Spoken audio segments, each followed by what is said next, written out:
topic is actually divided into two, but we're going to leave it with Professor Tam to actually break it up however he wants, and hopefully maybe like a little break if needed, but hopefully everyone is fresh and ready to go.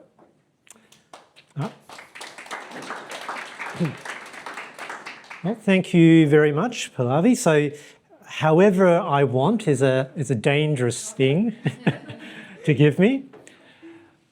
So we're going to be talking about qualitative research today, and I try to do things a little bit creative. So we're going to talk about the big and the little picture of qualitative research. So a little bit about me. So I'm an academic GP, and this is already not working. Oh, there we go. Okay, so I'm an academic GP. I'm a associate professor, not a full professor, at UNSW, but in my substantive position, I don't work in private general practice anymore. So I'm a senior staff specialist of Sydney Local Health District. I mostly work in Concord Hospital. I run a cardiometabolic assessment unit for people living with psychosis. So I work within the mental health service. And also we're setting up a primary care physical health type service for people, again, with psychosis in community mental health as well. Oh, okay, there we go, that's working. So if you want to know about me, stuff that's there, that's professional stuff. I also wear a number of hats with the RACGP. I'm the Deputy Chair of Southwestern Sydney Primary Health Network. So very interested in sort of health system governance, health system design, and care integration, particularly for people with severe mental illness. I've done some bits and pieces with research. Now, one of the other things I do is I run a chess YouTube channel. I've written a couple of chess books. It's done quite well. I've got 100,000 subscribers. And so last year, a little bit of a clash of worlds. I'm getting a little bit sick of chess, to be perfectly honest. So I've been sort of doing some interviews with GP academics in Australia. Play a game of chess, sort of blitz chess as a bit of an icebreaker. I usually win, and that sort of softens them up for the interview afterwards. Now, when you have been sort of an academic GP for a little while, and I've been an academic GP for a little while, you eventually get to, I'll just do this way. Yeah, do stuff like this. This is my office. You can do mad stuff like, hang a guitar in your office. I don't play guitar well. I play it badly, but I'm learning guitar at the moment, and so this sort of gives me a chance to practice when I'm at work. So you've made it when you can just hang things on the wall and no one really questions you about it. And one of the things about working in academic general practice, we're all very serious. We talk about serious stuff. If you look through the agenda, everyone's smiling on their photo, but they've got a very serious biography. I try to have a less serious biographies, but a very serious face in my standard photo. All right, so the big and little picture of qualitative research. And we're going to start off with the big picture stuff. So each of you have different research projects. Not everyone is doing qualitative research. So it's always been a little bit difficult to frame a learning activity in a way that kind of makes sense for everyone and so that everyone can take something away from it. So what I've tried to do is to really focus on some foundational concepts that I don't think are necessarily dealt with that well in most research training or even in medical school. And part of that is because as doctors, we just want to do stuff. So when I sort of look at when I looked at, talked to my students, and also I've had sort of academic registrars before, it's always worried about in vivo. How do I use the software? How do I do coding? It's all the mechanics. And it's not that that's unimportant. Of course that's important.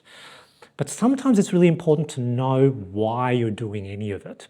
Why is it okay from a philosophic perspective? Because once you start to understand some of the reasoning behind it, some of the procedures don't necessarily need to be followed step by step. At the same time, you also recognise just because you follow things step by step, it doesn't mean you're doing good research either. Okay, so just press.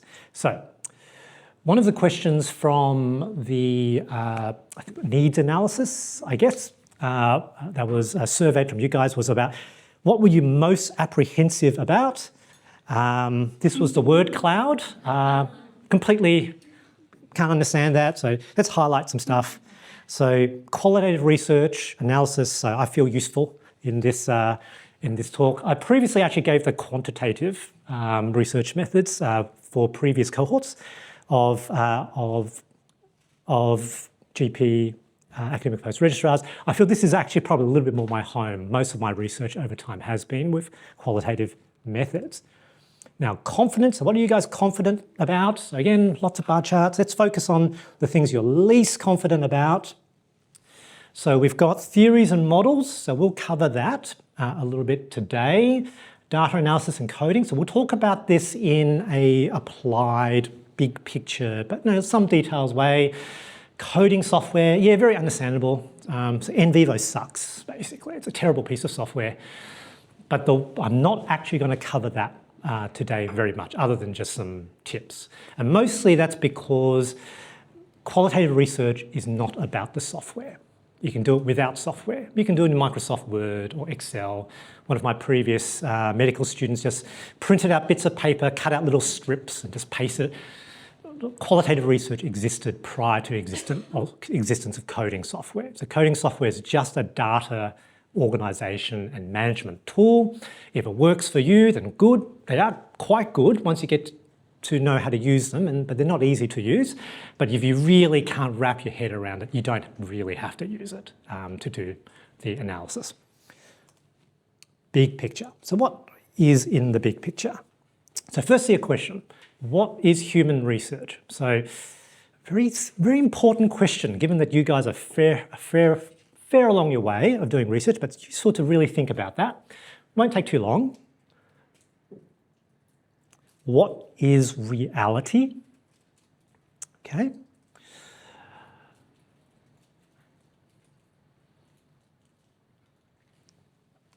How do we learn about reality? How does my project fit? So these are major questions about your understanding of the real world that's out there, or maybe in here, because that's actually what you're trying to describe or measure or construct, okay? And bridging the research practice gap, the so what question, okay? All right, firstly, what is human research? This talk is going to be a little bit interactive, otherwise a bit boring. So anyone like to give their two bobs on what they think human research is? Because that's what you guys are doing. What is it that you're doing? Not a trick question. I guess researching about humans or using humans to do the research. Okay. Any other thoughts? Yep. I mean, just trying to break down the words, the attempt to quantify or find trends in human behaviours, like human characteristics, biology, also, or anything involving humans, really. Okay, so I hear the word human a lot of times, and of course it's a definition, but sounds like something a little bit about data there. You talked about words like trends, so that says something about perhaps information about people we want to know. There was a hand at the back. Perhaps looking at experiences of humans. Some of it is biology, but also like lived experience. So some phenomena around humans. Very good. So what is human research? You need to know this document, National Statement on Ethical Conduct in Human Research. A little bit sad that I was on a Human Research Ethics Committee for about 7 years, so a little bit sad that the 4 principles of the National Statement didn't just roll off your tongue. It's understandable. It's okay. So what does the NHRC say? So I like the idea. Let's define the words. Let's break up the concepts. So what's the human bit about human research? Okay, so with or about people or their data or biospecimens. Now, most of you are probably not doing biospecimen type research, but maybe about data. So maybe for some of you, you're not talking to humans, touching humans, doing a measurement on them. You're really looking at their data. And the insight here from the national statement is that data is not it's not an abstract object that you can play with. It is people. We just have custodian over information about them. There's a social contract separate to the ethical conduct. So you always need to remember, particularly those who look at big data, it'd be so tempting to do all sorts of interesting things with it, that the social contract is that we have to be respectful about it. It is people that we're looking at. And in terms of research, it's the way I describe it, there's a NHMRC description, but it's really the endeavour, so the work, the things that we do, our ways of conducting ourselves in this enterprise to discover or construct new knowledge. So it's that, when it's about people or their data or their bits and pieces, that's what makes it human research. Now, in terms of the research bit, this is an important word, knowledge. So what do we really mean by the word knowledge? So we have probably intuitive interpretations of that word. And if I asked every single one of you, it would be a sort of interesting bit of research, I suspect that you will not be all aligned about what you mean by that word. So what do we mean? So these might be scary words you've looked at before, or maybe in a research training lecture or something before. Ontology, epistemology. Does anyone want to hazard a guess at what those words mean? Or what do you think they could mean? Framework of thought. So framework, yes? Isn't ontology the study of being? Like it's a philosophy, kind of philosophy? So there's a philosophical element to it. Epistemology, is that like, I could be wrong, but just the study of knowledge, Study of knowledge, okay. It's getting close, it's getting pretty close. describe it. Okay.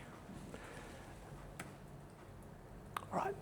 So ontology is perhaps a good way of thinking about it, is what are our assumptions, or what do we mean when we use the word reality? Like, what do we mean by that something is real?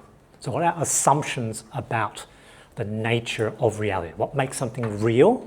What makes something not real? This is the use in this word. So those of you working in big data, the data people, the information science people, have a different meaning of ontology, which is linked to this. So data ontology. So we covered a little bit, it was mentioned a little bit, but it wasn't quite fleshed out. What's a diagnosis from the perspective of something living inside a large data set? And I think you mentioned in Medicine Insight, it's really hard to tell.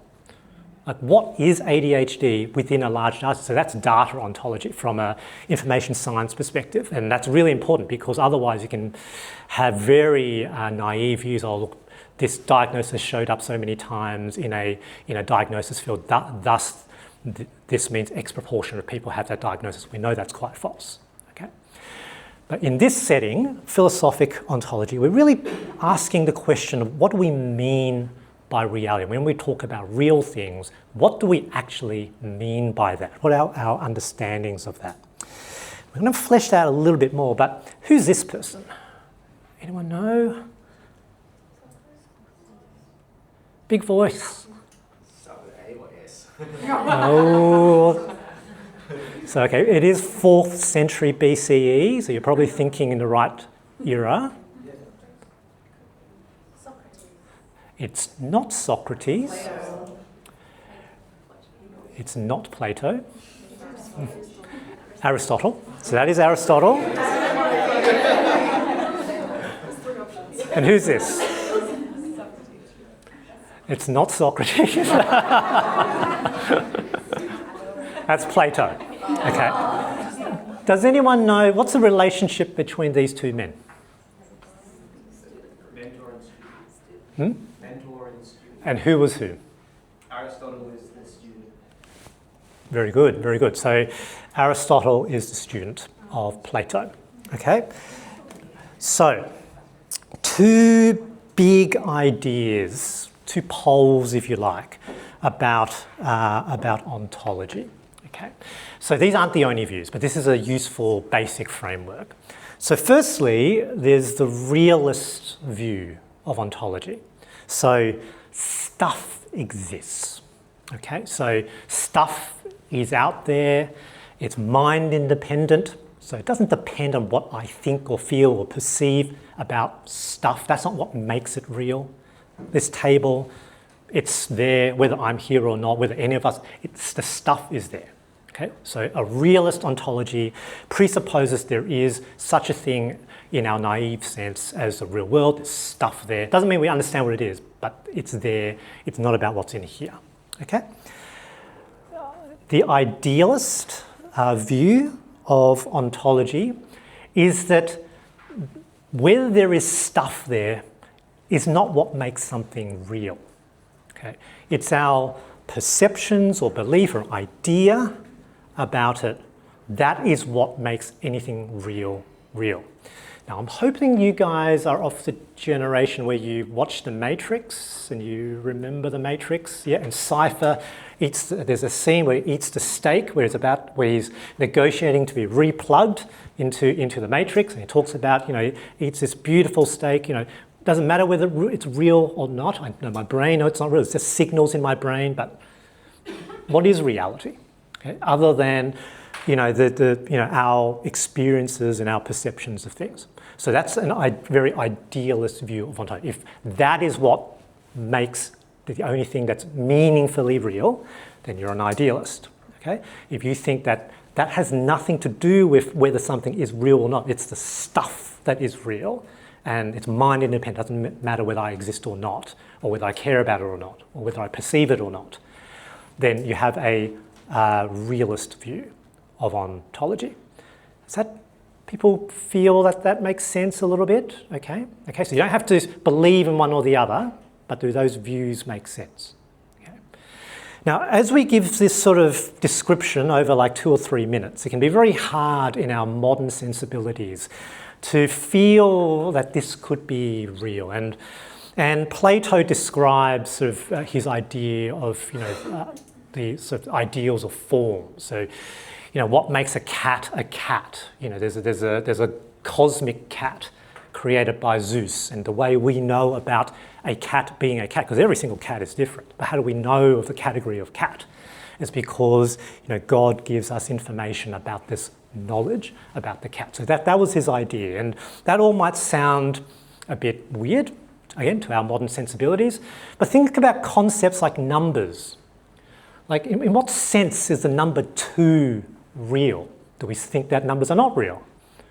Certainly, if we feel that numbers are real, that we use numbers all the time. People talk about mathematics being unreasonably, successful as a construct.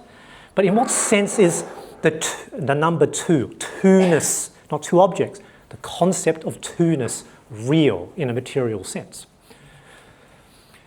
So now it's, often, when you sort of get into a lot of philosophy, it's useful to move past a little bit. So one of the fascinating things about the classical Greeks is there's just so much stuff that's left about them. And there's this epic burn of Plato's idea of ideal forms from Diogenes. So who knows much about Diogenes? Diogenes or Sinope? Okay, so he was sort of led sort of Cynic school. Famously lived in a tub, lived in a barrel, lived as a minimalist. Apparently, he smelled bad. So it's recorded in the academies that Plato's giving a lecture talking about this idea about forms. So you see, all things have a pure essence. When you get older, you can't read screen properly. A form which is their true being that defines them. And here we have Diogenes, the cynic. Boo! Your abstract philosophy is stupid. Diogenes, please, I'm trying to give a lecture. What about this cup, Plato? Is there an eternal perfect cup somewhere? And in the dialogue, Plato insults Diogenes, saying, well, you know, you have to have a certain level of intelligence to perceive the ideal cup, form of cupness. And so then Diogenes comes forward, peers into the cup, and asks, what of the emptiness that's inside the cup? Is there some form of emptiness? And where is this form of emptiness? And Plato stops for a bit, gathers his, has a think, and then Diogenes taps him in the forehead and said, I think you'll find that the emptiness is in here. And, you know, 2,400 years later, people are still making comics about this dialogue. It's fantastic. So Diogenes is, there's one other great sort of narrative about him, that he was laying down, sunbathing outside of his tub, and Alexander the Great walks past in front of him. So Aristotle was Alexander the Great's tutor. Okay, so it's all sort of around the same time. And he offers him a grant of one wish. So Alexander the Great being the great conqueror at this point. And Diogenes says, stand out of my light, because he was blocking his light. And Alexander, you know, is like super impressed. He sort of walks off saying, truly, if I were not Alexander the Great, I would wish to be Diogenes. And Diogenes quips back, if I were not Diogenes, I would also want to be Diogenes.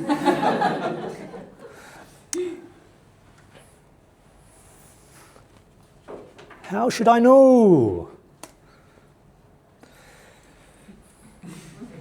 So epistemology is really the question of how do we gain knowledge about reality. So ontology is our assumptions of what is real, what it means for something to be real. Epistemology is what our assumptions are, what our beliefs are about how we can gain knowledge about that real thing. Has been described as what is the relationship between the would-be knower and that which can be known. And again, we can sort of think about this in sort of two poles. Again, this is a simplification. Okay, so one is objectivism, that the way we gain knowledge about the real is that we can measure it, and then we will get true knowledge about it. Okay, so this might be something like a very classic sort of experiment. We believe there is such a thing as a real mass, and we create an instrument that can measure that property, scales, and we measure it. And that is how we gain true knowledge about that reality. The other view, on the other end, is subjectivism. And this is particularly, I think, relevant in certain sociology type research, or human type research, that critiques that we can't particularly treat people as if they were objects that we can just measure. If we did that, we will only get superficial information about them. And in fact, the only way we can really get information is from our sort of perspectives of that thing. That is the way we can get information. So it's really our subjective interactions with whatever it is real that we can get knowledge out of it. Now, why is this all sort of important? Let's put it all together. So this chart is from the book that the chap down at the back won, the How to Do Primary Care Research. So chapter 2 has a bit on ontology, epistemology, methodology, method. So our ontological beliefs, what we think is real, what do we mean by that? How we think we can get information about what is real, that shapes the way the way we would do our research methods. Okay? Because our research methods, we are trying to gain knowledge about some phenomena, and that will be determined by what we think is real and how we gain knowledge about it. And this is what drives a lot of the different types of research methods that are done. And you don't have to agree with all those methods, but at least you should be able to agree with your own methods in terms of your account of reality. Okay? So that, there's some of this is a little bit circular, so this drives the methodology. Now, in terms of what your actual methods are, will depend on a whole bunch of other influences as well, like what's pragmatic and what can be done. This creates data, this generates knowledge, and this whole thing we think of as a paradigm, which is where a group of researchers will have shared beliefs and understandings, methods, ways of doing research. So what are some common paradigms? So if we go backwards in time a little bit, and it's often useful to think in this way, not because we necessarily do it, because a lot of research is situated in a critique of some of these other ways of thinking. So positivism, so that assumes a realist ontology. Reality is independent of human minds. Epistemologically, objective knowledge about the world, including the social world, is obtainable, but only through observation and experimentation. So think about older sociological research, usually very quantitative, questionnaire instrument based. They're trying to use statistical methods to think about, let's say, intelligence or whether certain factors influencing. So that the older sociological research often is very, very driven from a positivistic view of reality. This still kind of makes sense in certain fields of science. So when you think about, if you're a materials scientist and you're trying to create a new way of constructing, let's say, a new steel alloy, often it's very defined what you are measuring. No one considers that the steel, the alloy, is not a real substance with atoms and lattices and things. And your methods are very likely to involve ways of creating increasingly accurate instruments to measure your phenomenon of interest, and then you will present your findings as fact. You have done something that has now created new knowledge in the world in a very, what you perceive a very hard realist manner. Now, against positivism, the critique that really sort of emerged out is an interpretivist view. And some of you guys will probably be doing research where the paradigm will fit probably better within that. And this is where it assumes a subjectivist ontology or an idealist ontology. So reality is constructed by the people who carry out social actions and gives meaning to them. So phenomena emerges from the interaction and lived experiences of people, and reality is fundamentally social. So it's not like it is an out there object. It's about the interaction. It is the lived bit that makes it real. And we talked about that epistemologically, if we treated people like objects, we only get shallow information about them. We don't genuinely understand the meaningful, useful phenomena. And so methodologically, interpreters might prefer case studies. Okay, so deep, long interviews, really understanding specific situations rather than trying to create, let's say, randomized trials or large representative groups of the subject for us to create understanding of the data. Luckily, we don't have sort of the paradigm wars really much anymore, because you can imagine if you're a committed positivist, this all sounds like nonsense, okay? On the other hand, if you're an interpretivist, you're going to say you're just not measuring anything that's useful, okay? Treating people like objects, using questionnaire type inventories. Have you actually measured anything that's useful about the thing you're saying that you're measuring? And that incompatibility is a pretty big problem in science, okay? Because we're not talking about the same language, we don't have a shared view of what is even real or what's even meaningful. So pragmatism takes a view, so one of the things that is probably similar between these two is that you're trying to discover truth, okay? And from a pragmatic perspective, you're not really trying to make a claim about truth. That what you are finding is much more domain limited. And so within that domain, what you're trying to, so the empirical reality you're trying to measure or discover or construct is about it being useful. So useful for a setting, useful for a context within a domain. You're not trying to make long claims about this is the fundamental nature of some objective or subjective reality. So pragmatism has increasingly been used, I think, within health services research. It sort of fits very well because it allows for methodological flexibility, because you use the methods that make sense to the question you're asking.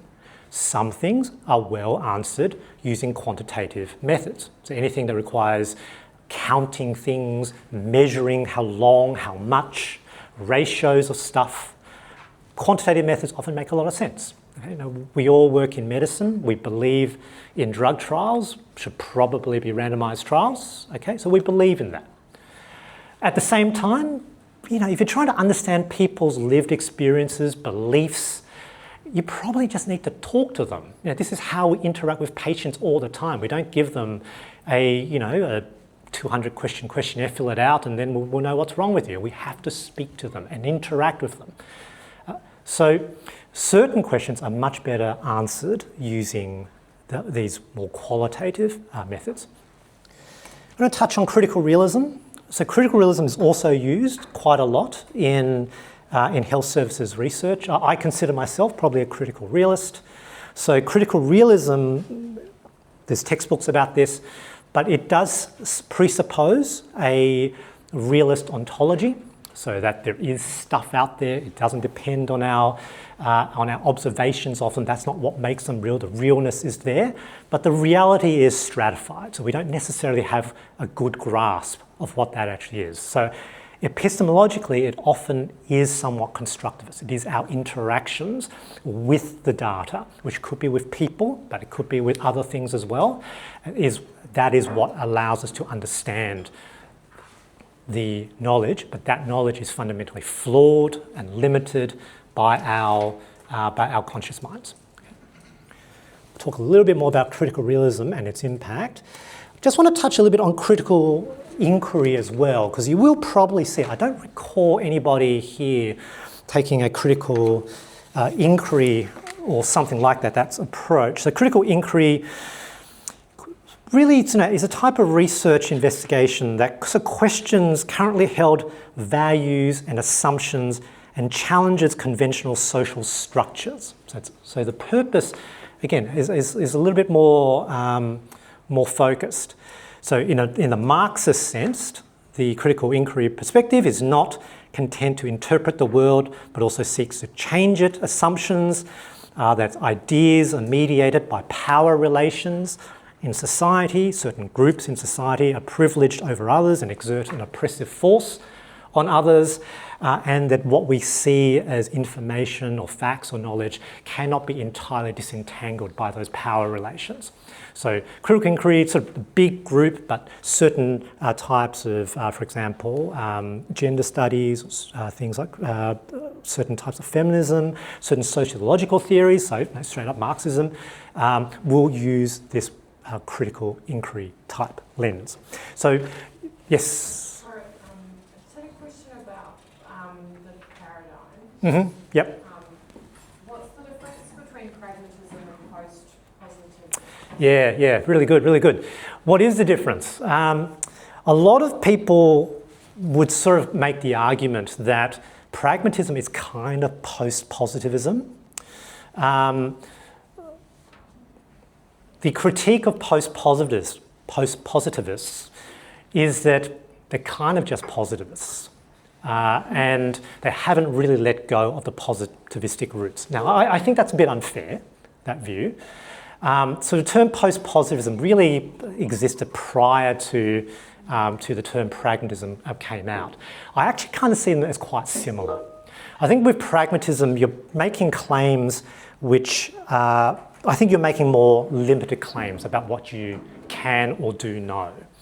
While I think more classical post-positive, so positivism faced a crisis, partly out of the mathematics world, which actually will come a little bit. It's probably the one paradigm you can prove to be not true. So you can prove positivism is actually not internally consistent. So it's a pretty big problem if you're a positivist. Like, there's ways you structure your view of reality, particularly from a logical positivist perspective. You can actually prove it can't be right. And so you're kind of just forced to move on from being a hardcore positivist.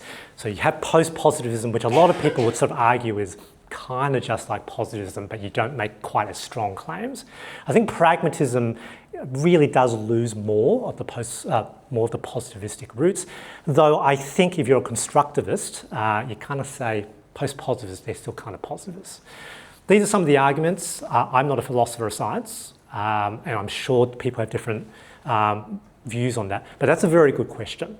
Like, I think how people have also used some of these terms like post-positivist, pragmatism, they kind of merge a little bit into each other. I'm not sure I've answered your question. Made it a bit clearer, I think. Yeah.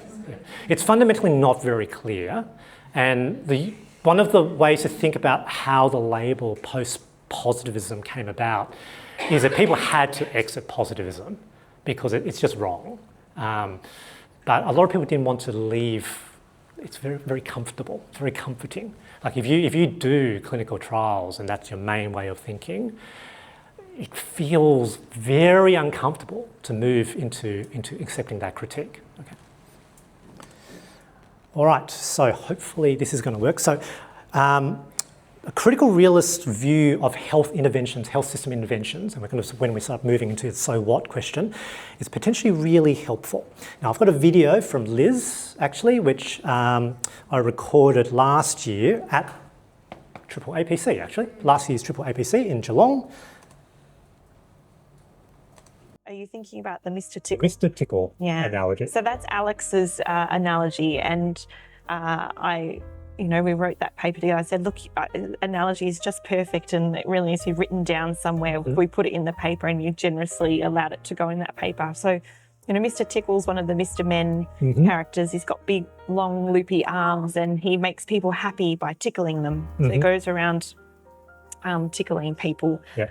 And Alex tells the story that, if we took Mr. Tickle and popped him at a bus stop in everyday suburban Australia, and he just started randomly tickling people waiting at the bus stop, would that be an effective intervention? Would he make people feel happy and joyful?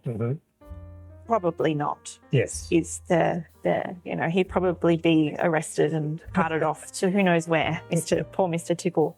And so it's talking about that, you can take your intervention, which is Mr. Tickle, but if he's not in the right context, such as a bus stop, instead of being in Mr. Men land or wherever they all live, then he can actually do harm and have really poor outcomes. And so if we think about interventions as just this very, defined thing that doesn't matter where it is, then we kind of miss the whole point. And it's actually, I think that's a really important thing to think about in primary care. Yeah, because certainly there is, because I work in some health services research, that it is very natural for people to place the power within the program. So in this health setting, maybe in Western Australia or in Queensland, they did this. Notionally, this is what the program looks like. There's these people who work in it, and we made some sort of intervention that we've described to patients, and we got this effect. And the belief that you can transplant that to a different health service and expect the same result without understanding the context. Absolutely. And we sometimes miss the active ingredients, where it was something about that particular community and the relationships with the providers, sometimes even something about the provider themselves. And so that's not directly transferable. So one of the important aspects of having a view of the paradigm, so let's say you take a critical realist approach, is that certain things which occur in the health system when we start talking about interventions, how we expect them to work. If you take a very positivistic view of interventions, that it's like a drug. I give drug to patient X, we expect a certain effect. If patient Y, we kind of expect it should do the same thing.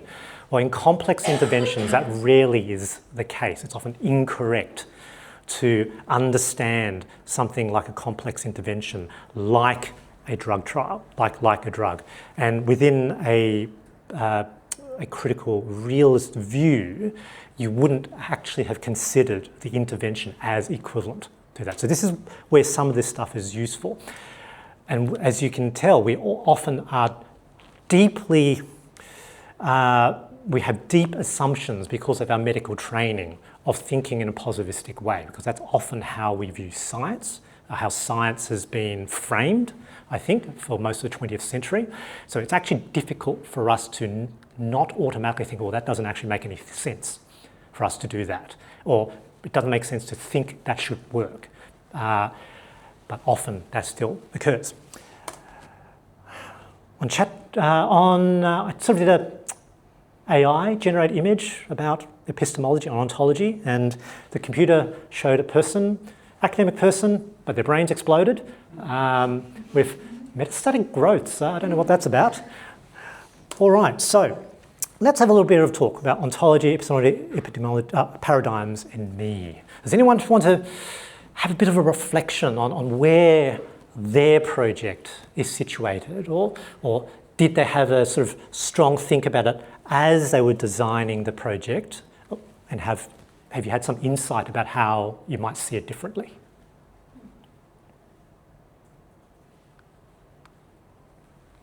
Yes?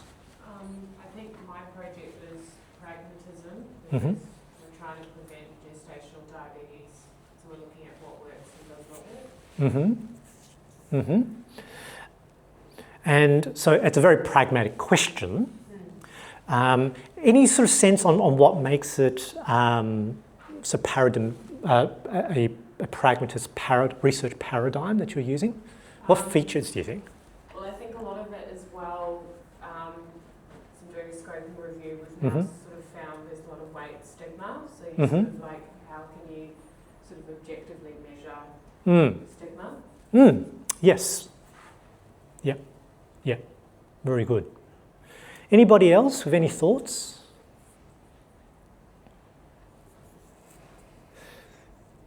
One of the big data people. Any thoughts?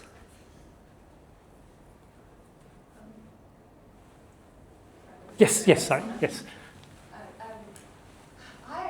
be honest, I came from the mentality of like, I'll get to the point where I think about philosophy at some point in the academic post and have exams and everything going on. And I didn't think about it very well. And then I had to like now. And that's very normal. That's okay. It's very normal. Yeah. Had to be, like, oh God, what am I doing? Essentially, my project, which I'll talk about tomorrow, is around GP registrar sort of experiences, views, and educational gaps related to antidepressant prescribing. Yep. But I'm a GP registrar myself, and I came into it, and I was talking to my supervisor, Professor Wallace, about this yesterday, where she told me about what was happening with data and everything. And then I went and looked it up myself, and I had this very emotional reaction, and then went, oh my God, like something needs to be done, or and so I'm kind of, I think it's interpretivist in that I'm coming at it from this particular viewpoint, but also I'm expecting that things will grow and evolve as I'm getting these responses from registrars. Yeah. So that would kind of be what I would assume, but I don't really know. Yeah, it's very useful to, particularly for those of you who are doing qualitative analysis, as you're looking through the data, to really reflect, what is my view on what's real? What do I understand? Like, when I sort of start coding and identifying phenomena, maybe you're looking at themes, what do I think is real, actually? What is my interaction with it? Like, how much of it? Because we use words like bias, which is, again, it's a very positivistic way of thinking, which is that I'm an external person and somehow knowledge and insight will just drift up out of the words. If you're a positivist, that's your view of the epistemology. While I think in reality, it's probably going to be a mix of your interactions with your pre-held conceptions and beliefs and your particular way of interpreting the data that constructs that interpretation. The important thing is to know that's happening, because almost certainly that's happening to some level, and then it becomes important how you report it.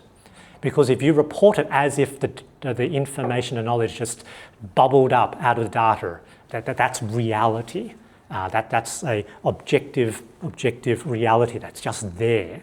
It's actually kind of untrue. Okay, you're not communicating the correct understanding of what's occurred to the reader. And if somebody else did your study that wasn't a GP registrar, let's say they were a social worker or sociologist, they would have potentially had very different interpretations of the data. Their question would likely have been different too, but their interpretation would have been different. But that wouldn't have made it wrong. It's different, and it can be understood as long as the context of who was the interpreter, how was the question framed, the understanding of the interactions with methods, that's what makes it potentially robust. Does that make sense? Yeah. Okay. We talk about this with qualitative research a lot, but the same ideas actually hold, if you, again, hold from a critical realist perspective for quantitative research. So a lot of quantitative methodologies are used, I would say unthinkingly, uncritically. So where genuine questions about how good is the fit of the measure to the reality, which is the actual phenomena, how good is that measure? And if that measure is not good, how reasonable is my symbolic manipulation of the data, which is statistical methods? It may not be reasonable.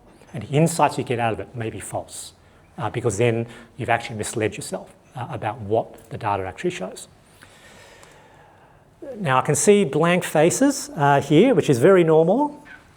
And this is a very useful idea. So those of you who've not read History of Western Philosophy or any Bertrand Russell, you need to read Bertrand Russell. He writes so well.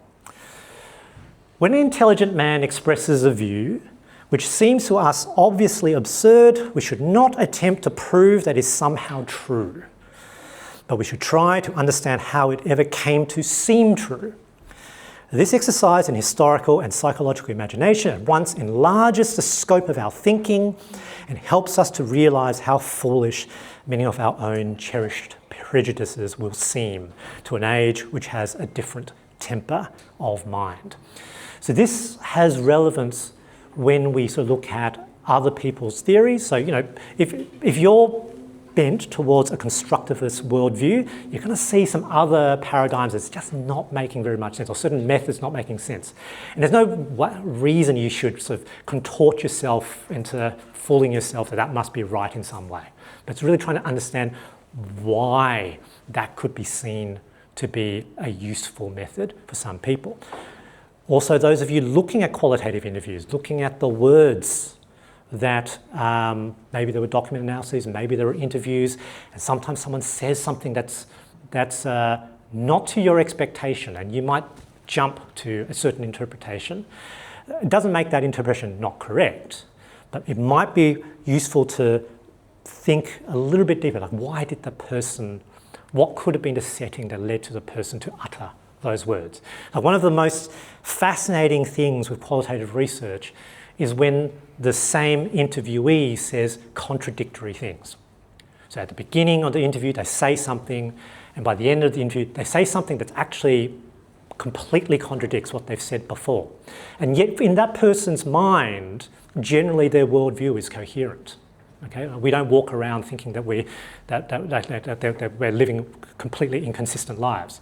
So what does it mean when the words are inconsistent? It's often very exciting because often that illuminates some idea that is not so obvious. Before I go, so Bertrand Russell, he was a dedicated logical positivist. Okay, so one of the I wouldn't say founding father, but one of the intellectual promoters. And in fact, he believed in logical positivism so much.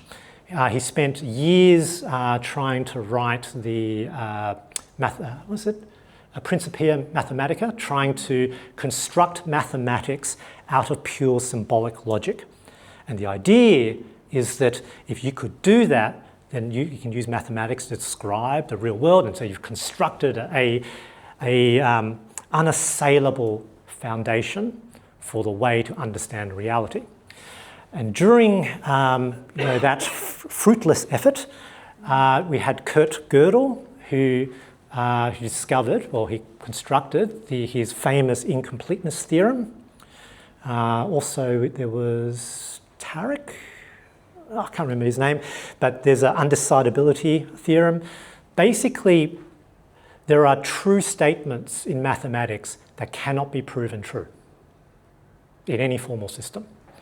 And similarly, there are, within any formal system, you cannot determine the truth of the system. So mathematics is incomplete and cannot be proven to be coherent within any single framework. You have to always use a meta framework, tools outside of the toolbox, if you like, to prove it. So, and so that basically junked the whole thing, which is also basically why a positivistic view of ontology cannot actually be the foundation of knowledge. Yeah, it's very understandable why he thought that, though. He went from, at his birth as a youth, atomic theory was theoretical. Did atoms exist? No one's seen one. Completely a notional abstract concept, and by the time he wrote that book, we already had the atom bomb. So science completely changed over his lifetime. We had so first we had special and then general relativity, quantum field theory came around. So people thought physics was solved, often based out of these mathematical notions. So you can understand how he thought what we would now think to be sort of a nonsense idea to be true. Insight 1, so recognising our view of reality gives us agency to choose and explain our research method. So it can be hard to understand, if we're doing thematic analysis, what am I doing? Why am I saying this? Why is it not that? Am I just describing bias? Having an understanding of this is what allows us to say, actually, by doing it this way, there is some rigour, but then it requires me to declare something as part of the reflexive piece. All right, bridging the research practice gap, and that sort of short segment of the interview with Liz really talks about that. When we're doing research, there is a so what question. So some of you are really doing research that has a implementation science bent. It's really about implementing something, how to implement something, or how good is that implementation, or why is an implementation not working. So this is all implementation science. It's really about the how. And the really interesting thing about implementation science is relatively how new it is. This is the journal, Article 1 of Issue 1, 2006. Okay, only 20 years. And back in the day, people were sort of implementing stuff because the methods were all in the science, in getting the knowledge. And the assumption was implementing it, well, you just do it, right? GPs should, and it will happen. So we have obviously have recognised that things are a lot more complicated than that. Most implementations don't work, or they fail in sort of funny ways. And implementation science is really the field of research to promote the translation of empirical research findings into practice, to actually get it done. Because prior to that, pretty much everyone was just doing things ad hoc, doing their own thing. Sometimes things worked, why? Don't really know. Sometimes things didn't work, why? Don't really know. It's a very substantial research waste to get knowledge and it doesn't work. In my own field, so my initial research master's was looking particularly at alcohol screening and sort of general practice views on having alcohol discussions with patients. As you can imagine, the field is not young. People have been talking about alcohol screening in general practice pretty much since the 1970s. So I did my master's sort of in the early noughties, and by that point, 20, 25 years had passed, nobody was doing alcohol screening. And we had sort of issues like, it must be about knowledge, it must be about attitudes, it must be about resources. Then there were intervention studies to address 1, 2, 3, still doesn't work. The reality is just more complicated than that. And so just knowing that apparently if we screen for alcohol, that you can make differences to people's drinking, it's not so simple to actually do it in real life. So this is the study to try to fix some of those challenges on how do we actually turn knowledge, research knowledge, into things that patients, the community actually get the fruits of the research, actually changes practice.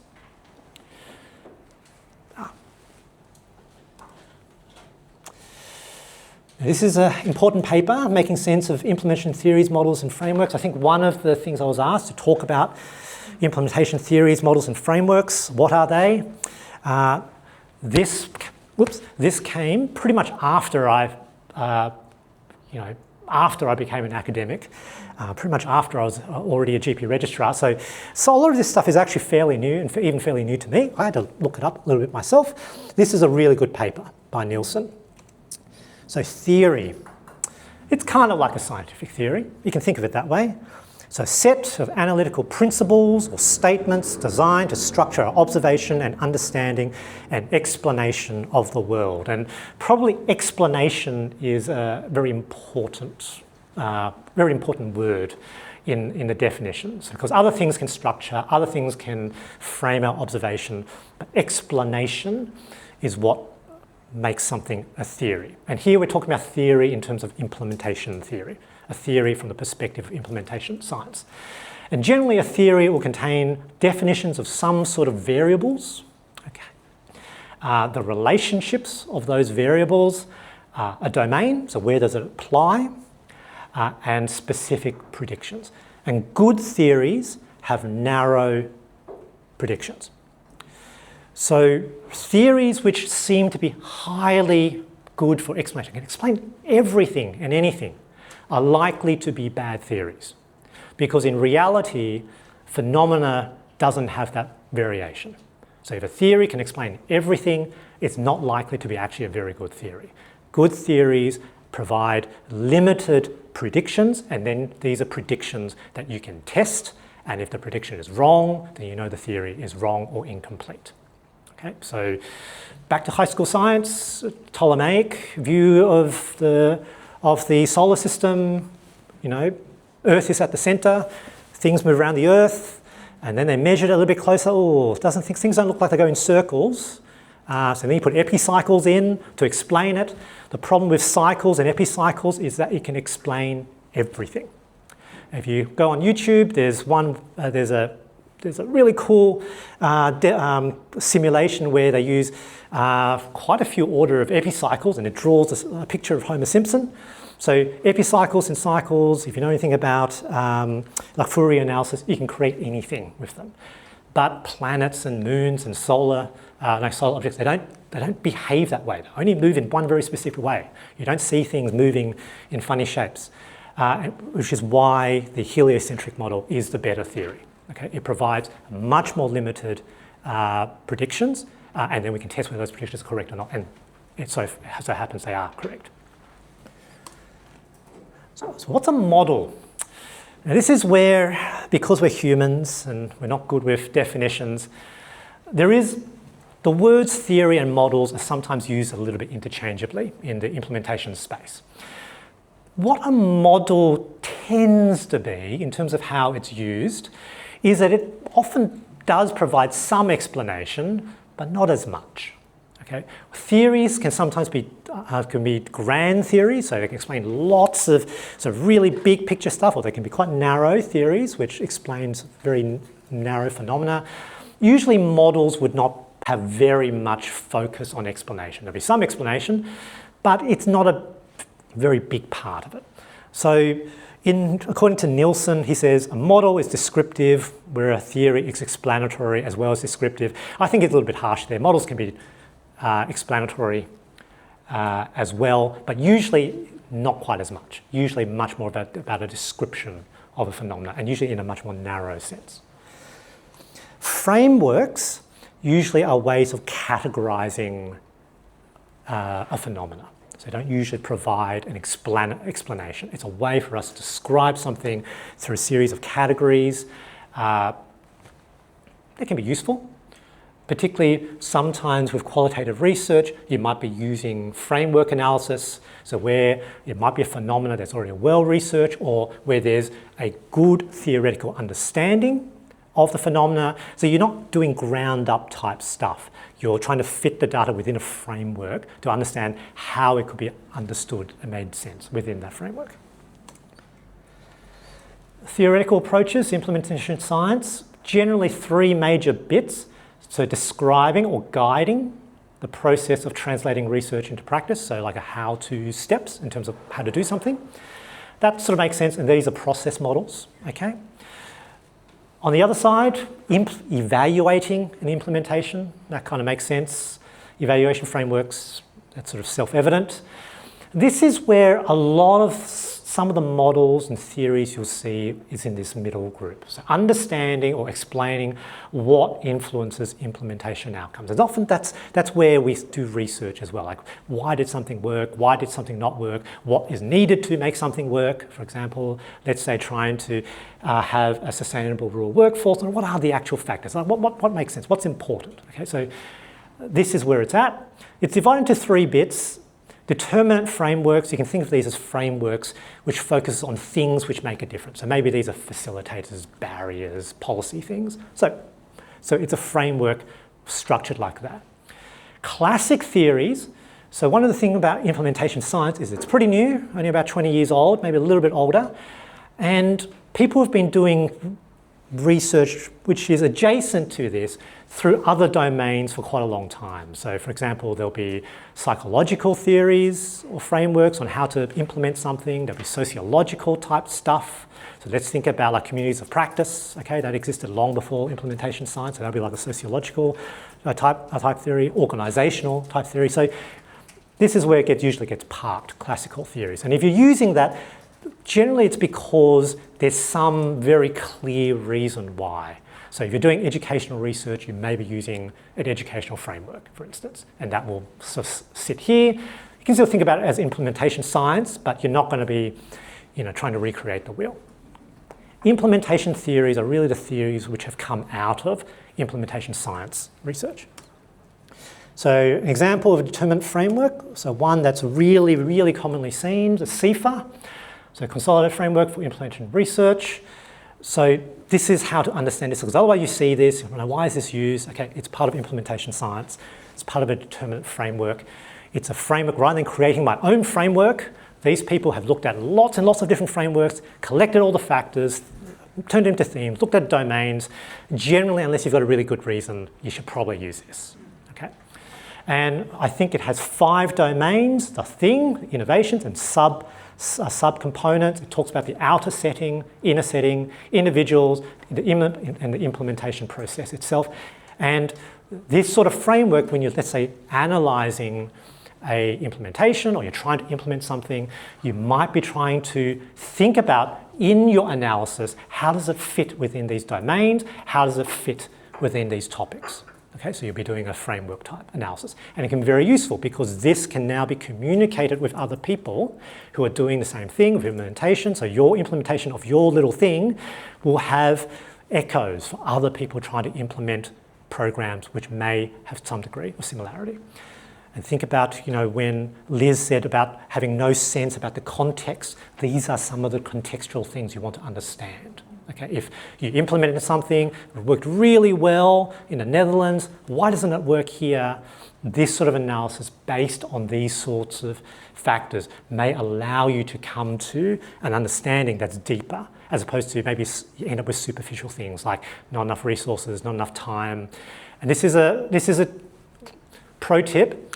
When everyone says there's not enough time, that's not what they mean. Okay? So try to always dig deeper, okay? No one means that. If someone has a myocardial infarction in your rooms right now, do you not have enough time to see them? You always have enough time. When people say they don't have enough time, what they're actually saying is they cannot prioritize it. That's what they actually mean, and that becomes a much more interesting idea, okay? Because giving more time doesn't mean it'll resolve the issue. All right, so CIFR, really, really common model, probably one of the most, frameworks, probably one of the most popular frameworks that's used, implementation science. Let's look at implementation theories. I want to talk about 2, which again, used quite commonly. Firstly, we've got the COM-B, So this is a theory, so it's a sort of big picture thing. It does focus on the individual, on behaviour. I'm not a fan of the COM-B, I have to admit, but it works for certain domains, certain questions, and it's well recognised, well understood. Came out of the NHS, I think, but don't quote me on that. And it's really looking at sort of three major factors: the capability, the motivation of the individual, opportunity. These are the sort of things which drive behaviour changes, and you need to address those things. That sits at the centre of massive sort of wheel. I think these are intervention potentials, the things you can intervene on, and these are sort of bigger policy type things to consider. So COM-B, again, is used quite commonly for people trying to do larger pieces of work. The one I like is normalization process theory. There's actually a very nice brief article on this by Liz Sturgis, published in AJGP, so use of NPT, in primary care research. Without going into too much depth, basically, normalization process theory is looking at how new things or new innovations turn into routine practice, normal practice. Because for something to be implemented in your rooms or in an organisation's day-to-day normal work, there has to be some normalisation, because at some point it wasn't done, now it's done, and there's some way that occurs. And it talks about how certain things kind of need to be met for that to occur. So coherence kind of needs to make sense to the people doing the work. They feel like it, yeah, this is important, we need to do it, this is part of the care I give, for instance. So coherence, cognitive participation, they have to feel like they're invested, that they can do it, they want to do it, because if you don't want to do something, nothing's going to happen, okay? So that bit needs to occur. This bit is often where things trip up, the collective action. Rarely is the normalisation at the level of the individual person or the individual clinician. So we talk about health services. It often requires some sort of culture change or structural change or process change within the organisation. So very often with quality improvement innovations, the unit of change is the clinic. It's not the doctor. It's the clinic. Because you can bang on about the doctor all you like, but if they're not supported by the practice, the front desk staff kind of hate it because they keep getting asked to do things, so they feel it's not their role. It's just not going to happen. Okay? This collective action is complex.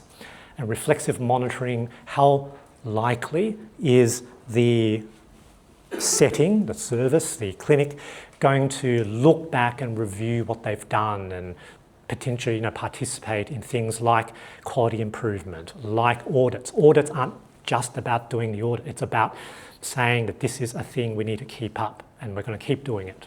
Okay? Every practice should be auditing their cold chain and their stocking of immunisations. Why? Because fundamentally it's part of normal practice. It would not be acceptable, separate to the existence of standards, to not do it, because it's just part of normal practice. Okay. All right, insight 2. Choice and judgment are inescapable. We cannot see past the decisions we don't understand. So which model to use? So if you're doing implementation science, which model to use, which framework? And similarly, as we move forward, looking at the specific qualitative method, which one I choose, which one should I use? There is no simple flowchart.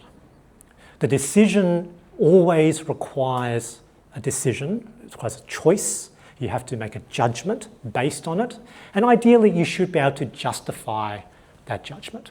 Now, because most of you, all of you, I hope, are receiving good research supervision, some of that judgment making has actually occurred above you, and you may not be entirely aware of it. So when there's a recommendation for something, let's say you should usually use this method, you should recruit this many patients, okay? There were decisions which underlie those things, which makes those decisions sound. And you need to, at some point, as you move forward, start to understand the rationale for those things. Because you don't interview 20 patients because that's what I did last time. Okay? In what sense is that good? Okay? You do it because there's a theoretical reason that justifies it based on my understanding of reality and on my experience as a researcher, on the phenomenon, my understanding of the phenomenon I'm trying to discover or construct. Okay? The big picture, so we've covered a little bit about human research, what is reality, how do we learn about reality, ontology, epistemology, how does my project fit, bridging the research practice gap. Does anyone have any questions or insights they want to share before we move to the little picture? Yes? One of the things, because I know when we're looking at a lot of the sort of foundational aspects in terms of knowledge, we are underpinning all of that on Western philosophy. Yes. Yeah. Which is challenging if we're looking at particular groups who do not share those core values Yes. or understandings of the world around them. Yep. How do you overcome that? That's an absolutely excellent question. Does anyone have any thoughts about that?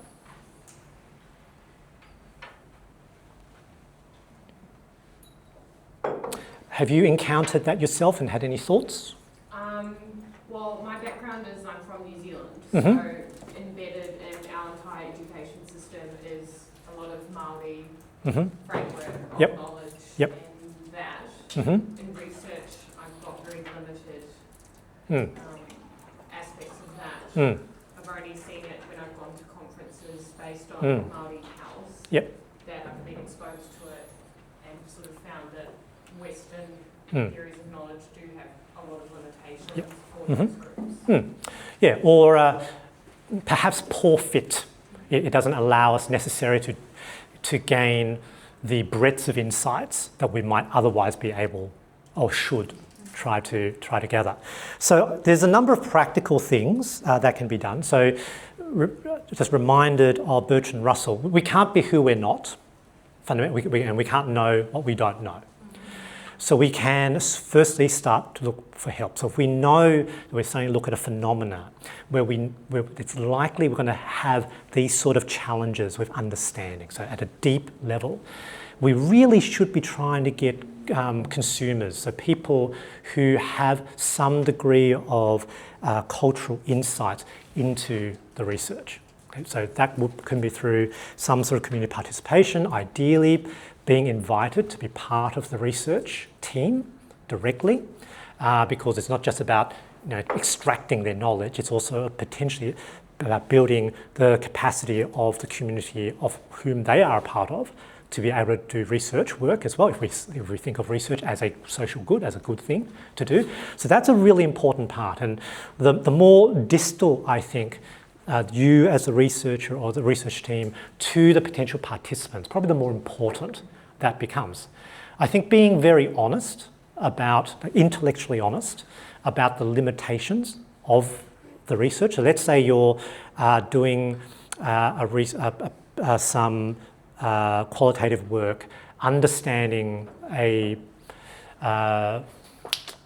Fairfield, we have, where I used to do a fair amount of work, it's a very multicultural community, and I can only be myself. Now, I can't be an Arabic-speaking person and Vietnamese and speak, I am just myself. And the nature of research might well mean that it can only be done in English. Okay. Ideally, we might want to do interviews in language. So in a way that could be understood better by the person. So not just using interpreters, actually done in language by a researcher or a research officer who is also someone who speaks the language. Okay? And we did some of that work when we were in Fairfield. But if it's not possible, you just have to acknowledge the limited nature of the results. And you have a question on, you should ask the question, should it be done? If it can't be resourced, should it be done? I suppose my question as well is why are we assuming that Western philosophy and all these models are the standard?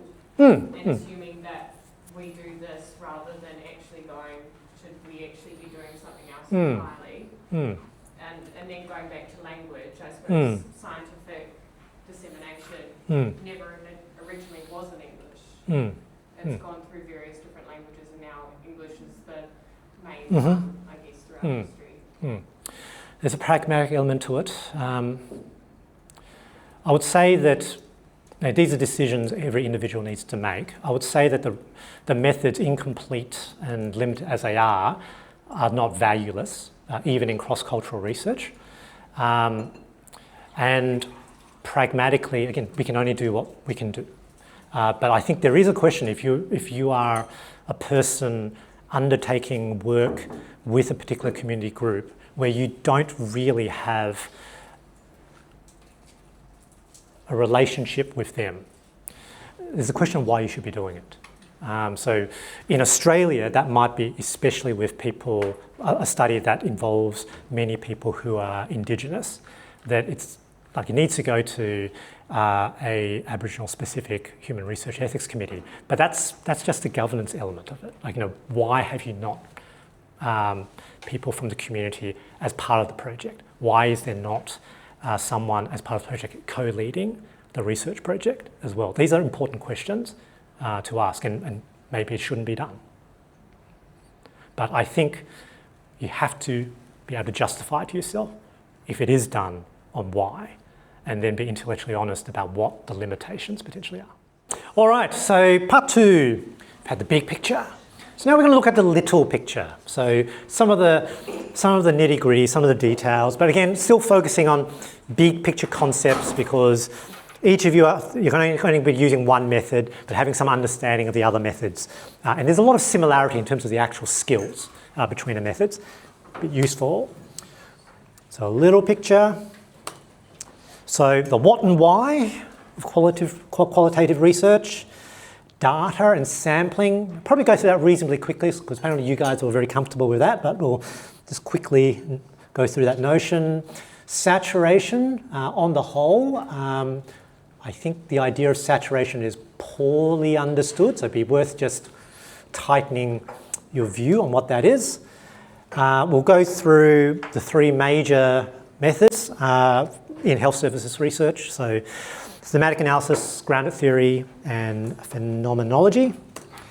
And these are some of the steps we'll talk about, and some of these are going to be shared and common between the different methods, though the focus and the framing is different. So what and why? Let's have a conversation. So those of you doing qualitative research or mixed methods research, why? Why qualitative research? Yes? Well, I'm really interested in people's perspectives. Mm-hmm. My whole thing's about GP's funding and how sustainable GP practices will be. Mm-hmm. Mm-hmm. So I just felt like a quantitative method didn't give me that depth of perspective that I needed to answer that question. Okay. So, and let's flesh that out a little bit. And you don't have to answer it, okay? So in that situation, trying to understand GP beliefs about their service model and the remuneration, you mentioned that the quantitative data wouldn't allow you that understanding. Why not? Anyone have a sense? I agree, but why not? What's wrong with using a quantitative method, potentially?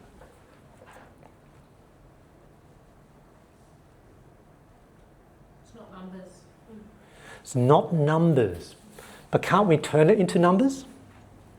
Then you've got to figure out what model and how you're going to code it into numbers. Hmm. So I'm doing a qualitative vibe. Aha, very, very good, very good.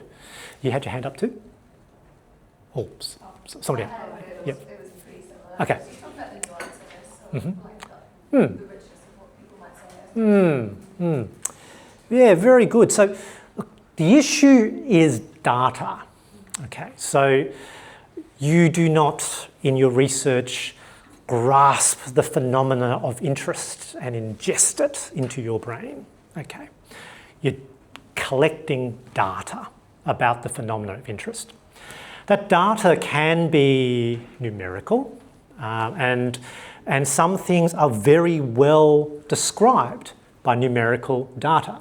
So if I wanted to work out the distribution of people's heights in this room, probably the best measure is using a stadiometer and actually just measuring the number of centimetres from the floor to the top of your head. And that would be a very good measure, probably the best data I can get for that question.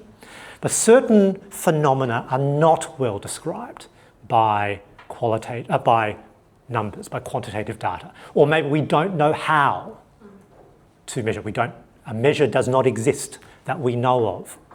And this is potentially where qualitative data can be helpful. And what is qualitative data? Or what types of qualitative data is there?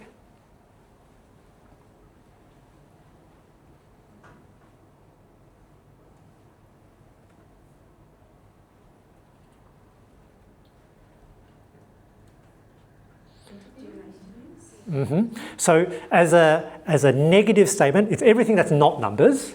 So it could be interviews, but interviews in what sense? What's the data though? What's the data that you're using? So there's the audio, so you're probably recording, so there's the audio.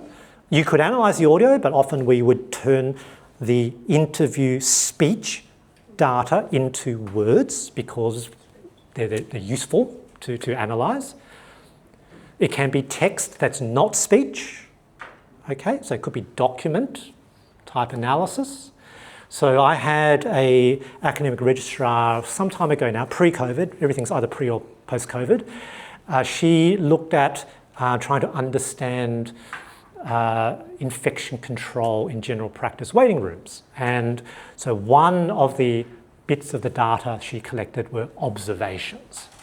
So sitting in the waiting room, I think she spent about 8 or 9 hours per clinic and writing down, noting down observations she saw of people. So it's still text, but the text is of behaviours, patient, staff, individuals in their behaviours. Okay, and then there's again document analysis, so getting the document manual, getting the standard operating procedures, analysing that as well. So the data can be words, but the words maybe of speech in terms of an interview, so semi-structured interview, or could be a focus group interview. It could be documents. It could be things you write. Okay, so we'll talk about grounded theory in a little bit, but in grounded theory we often write memos. So these are researcher insights about the process as they're going through it, and that is used also in analysis. You might take photos. So again, my registrar, so that registrar took photos of things like the broom closet and the things which were put up in the room, and that formed part of the analysis. So those photos, images, can be observations as well, okay? And the insight here is that data, both quantitative and qualitative, is at best a description of the phenomena of interest. So sometimes, I think particularly in quantitative research, we can lead ourselves into thinking that the numbers are the reality. They're not the reality. They're a description of something. And so you should always start thinking, how good is my data as a representation of the thing I actually care about, which is the phenomena of interest. And that's the same with qualitative data. When you're getting interviews from people, you're making statements about maybe it's beliefs, about attitudes, behaviours. How good of a representation is that data of the phenomena of interest, which is actually what you care about? Okay, so it's not the word. The words is just the medium of which you communicate meaning. The actual phenomena you care about is what's actually happening out in reality. Okay, and it's important to remember, and this is a little bit about the quanti bit. So if it's sort of in the 20th century in particular, there has been a privileging, particularly of statistical methods, because they have been very effective, okay, in describing science and being used in a scientific method. But modern applied statistics have pretty much only existed since the early 20th century. Like science existed long before that. So think about, one of the major foundational theories of biology, evolutionary theory, that was not described and constructed using quantitative methods. It was Charles Darwin on the Beagle closely observing shapes of animals and drawing pictures of them and using that sort of visual comparison across it. So that's a type of observational research. They wouldn't have called it qualitative research then, but it's a type of observational research. It's fundamentally non-numerical. It's fundamentally is actually a type of qualitative research. So we tend to limit ourselves to words, but it doesn't have to be just words. It's useful to remember that. So the what and why, so non-numerical data, so this is what it is, conceptually analysed in a non-numerical manner. So if you look at words, but you're counting words and making sense of that, that's not qualitative analysis, okay? We have to be careful because it's very common as we look through our interviews, most GPs said this, some said that. And then we start making quantitative type statements, quantitative interpretations about the interview data. It's not valid to do that using qualitative methods, but it's so natural to do that. So just be careful that it's meant to be conceptually analysed in a non-numerical manner. This goes all the way, for example, it's really common. I disagree with it, but it's almost a bit of a standard now. Describing your participants in a table with numbers. 50% of people had this, 20% of people have that. It's invalid. Okay? Describing your participants that way doesn't mean anything because they weren't sampled representatively anyway. What does it even mean to say 50% of people had this feature or not? Okay? It's not relevant. Shouldn't be described that way. Rather, you should, if possible, have a table of all your participants, participant 1, 2, whatever, with the salient features of each one described. So that when someone looks at, okay, participant 12 said this, who was participant 12? You can have a look to say, oh, okay, they had some of these characteristics. That's interesting. Okay. So qualitative research tends to be really good at describing. So think about, again, Charles Darwin, looking at all the creatures, constructing a theory, understanding of how animals change, how species speciate, describing, categorizing, explaining. In other language, hypothesis generation. It's a very powerful part of qualitative research. Tends not to be good at what we tend to use some statistical methods for, making so doing hypothesis testing, so testing a hypothesis and saying that something can be true. It's generally not the method for that. So sampling strategy. So of those of you doing qualitative research, how have you been sampling? How have you gotten your participants? Yep. For me, I had a fixed set of students that existed. Yep. 23. I tried to get them. You got all of them, or you try to get them all. Tried Yep. to get them all. So captured. So that's the best research when you capture the entire population. Though often not possible, but in certain contexts maybe it is. Luckily, it was a small number. Yeah. How else have people? Yep. I had a recruitment survey with participants through it when they were available, but they also had to give me some demographic information. So whether they were regional, rural, whether they were ACRM or RACGP. And I was explaining to my colleagues that sometimes it was when they could do an interview and when I could do an interview that actually made the difference between who I was interviewing and who I wasn't. So that's convenience sampling. Convenience sampling. So you took whoever you got. Okay. Yep. Sometimes you have to be a bit purposive as well. If you want to capture certain things. So explain purposive sampling to me, or just in terms of what you did. Yeah, so for example, because my research is looking at health professionals in NT, but we want to know about health professionals in the natural areas of NT, like Darwin, versus people working in the rural areas. So we purposefully recruit people from the rural areas when we haven't interviewed them yet. And also we want to capture people who has been in NT for shorter amount of time or longer amount of time. So we kind of purposefully choose people we want Yeah, so selecting people for particular characteristics because of some theoretical purpose. So that should be informed by theory, not just because whatever, or for variation. Because with qualitative research, often you want to discover and map the breadth of the phenomena. You don't care about what most people think. You want to understand how the phenomena expresses and can be understood, and you're more likely to do that if it's broad. So if I was doing a study understanding, let's say, my health service, I run a mental health service, what the experience is like, you know, most people might be happy with the service, but Indigenous people really hate it, okay? But they form 2% of the practice population. If I'm only collecting like 30 surveys, I may not even capture them. Well, it's representative. But in fact, that discrepant view was the most important view. Okay, so low representation data does not make it not important in the sorts of questions which are often qualitative research questions. Anyone sort of did any snowball sampling? Have you heard of that term before? Yes?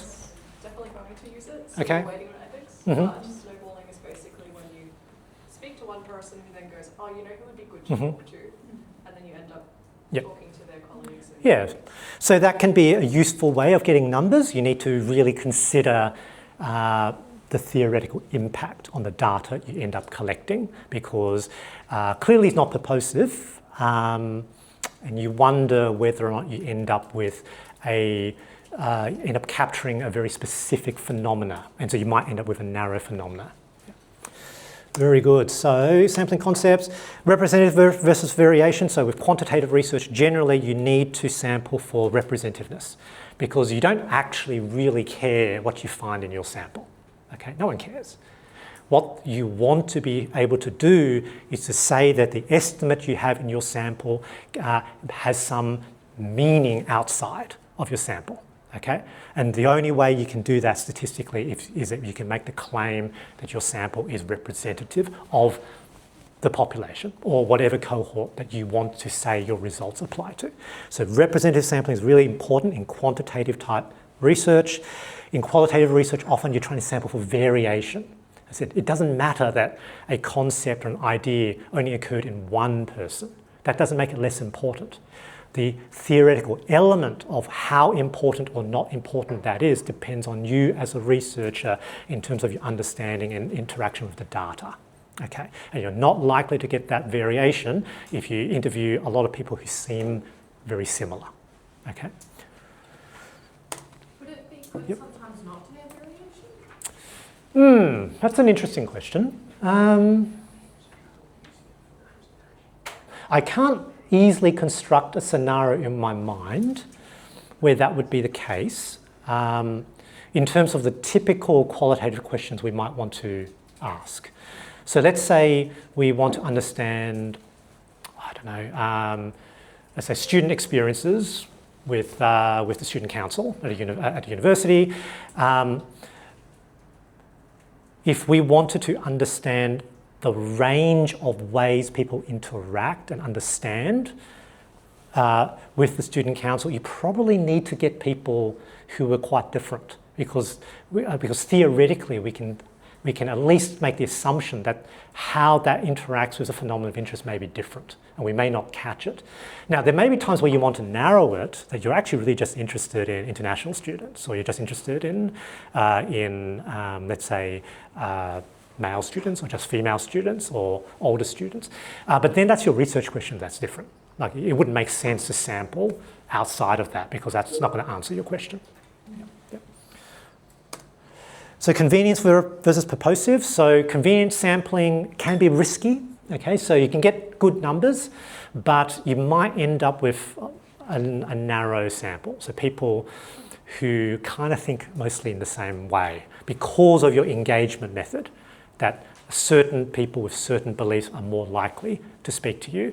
And in fact, the important bits of the phenomena that you're interested in, you're not capturing them in some manner in your recruitment method. So whether it's okay or not depends on your question, and you need to make a judgment about it. So it's not that convenience sampling is always bad. It's not. But you have to make a decision. You should be able to justify. You need to declare in your paper, we use convenience sampling, and you kind of need to claim why it's okay. Why was that method acceptable? Why do you think it allows you to answer your question? Purposive sampling is probably more common, where you're trying to do something in particular, trying to specifically get a variation. So we did a study in Fairfield, so southwestern Sydney, looking at recruiting childcare workers and parents of children attending those child workers. It was a study about antibiotic use perspectives and things like that. And so what we wanted to do is to sample different childcare centre governance structures. So the small ones, home daycare, some council-run ones, some corporate ones, because we would think that maybe some of them would behave differently.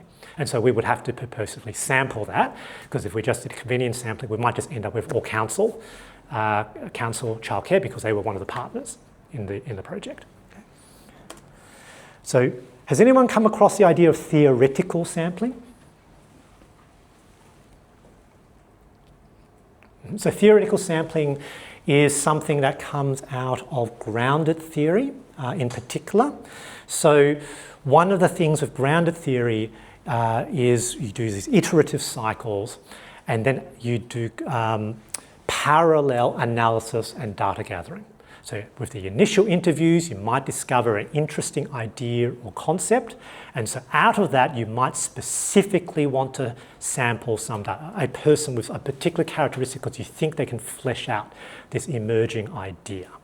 Okay? Or you might want to ask a question differently. You did not expect a particular response, and it looks like it's important. And so now you're going to ask some additional questions about this domain in the subsequent interviews. So grounded theory as a method, that's very normal. It's a little bit less common, I guess, in thematic analysis, but it's a really good way of collecting additional information, particularly for things you didn't expect. So that's theoretical sampling. It's sampling based on your theory or developing theory. Okay, saturation. So does anyone want to give a punt at giving a definition or an explanation on what they think thematic saturation or theoretical saturation means? Yes? Is it sort of when you start getting the same viewpoints, like say you're interviewing and you do like 9 people at this point and you're getting the same viewpoints? So experientially, that's definitely what you will start experiencing, but at what point does saturation occur? Yep. When you've covered all of the possible, when the answers you've received have covered all of the possible themes that could have arisen. Could have arisen, wow. So that's a very common sort of definition. So people talk about, oh, there's no new themes emerge from the interview. And I would say, think about the people you've seen with respiratory tract infections. By this point, you must have seen dozens, okay? Is every single one of them the same? There's no possible additional thing you can possibly learn about the experience of people and children with respiratory tract infections. Or does every consultation still have something a bit novel? So I would say that generally, if that's the actual criterion, you'll never stop interviewing. Okay. Everyone keeps saying about something new and interesting. Damn it, they said something new. Something I hadn't thought of, something that wasn't quite captured in what somebody else said. So that's not quite it. That's a very positivist view of that. So Glaser, who was one of the early founders of grounded theory, who was a dedicated positivist, that's what he would have said it was. But I don't think we sort of accept that explanation anymore.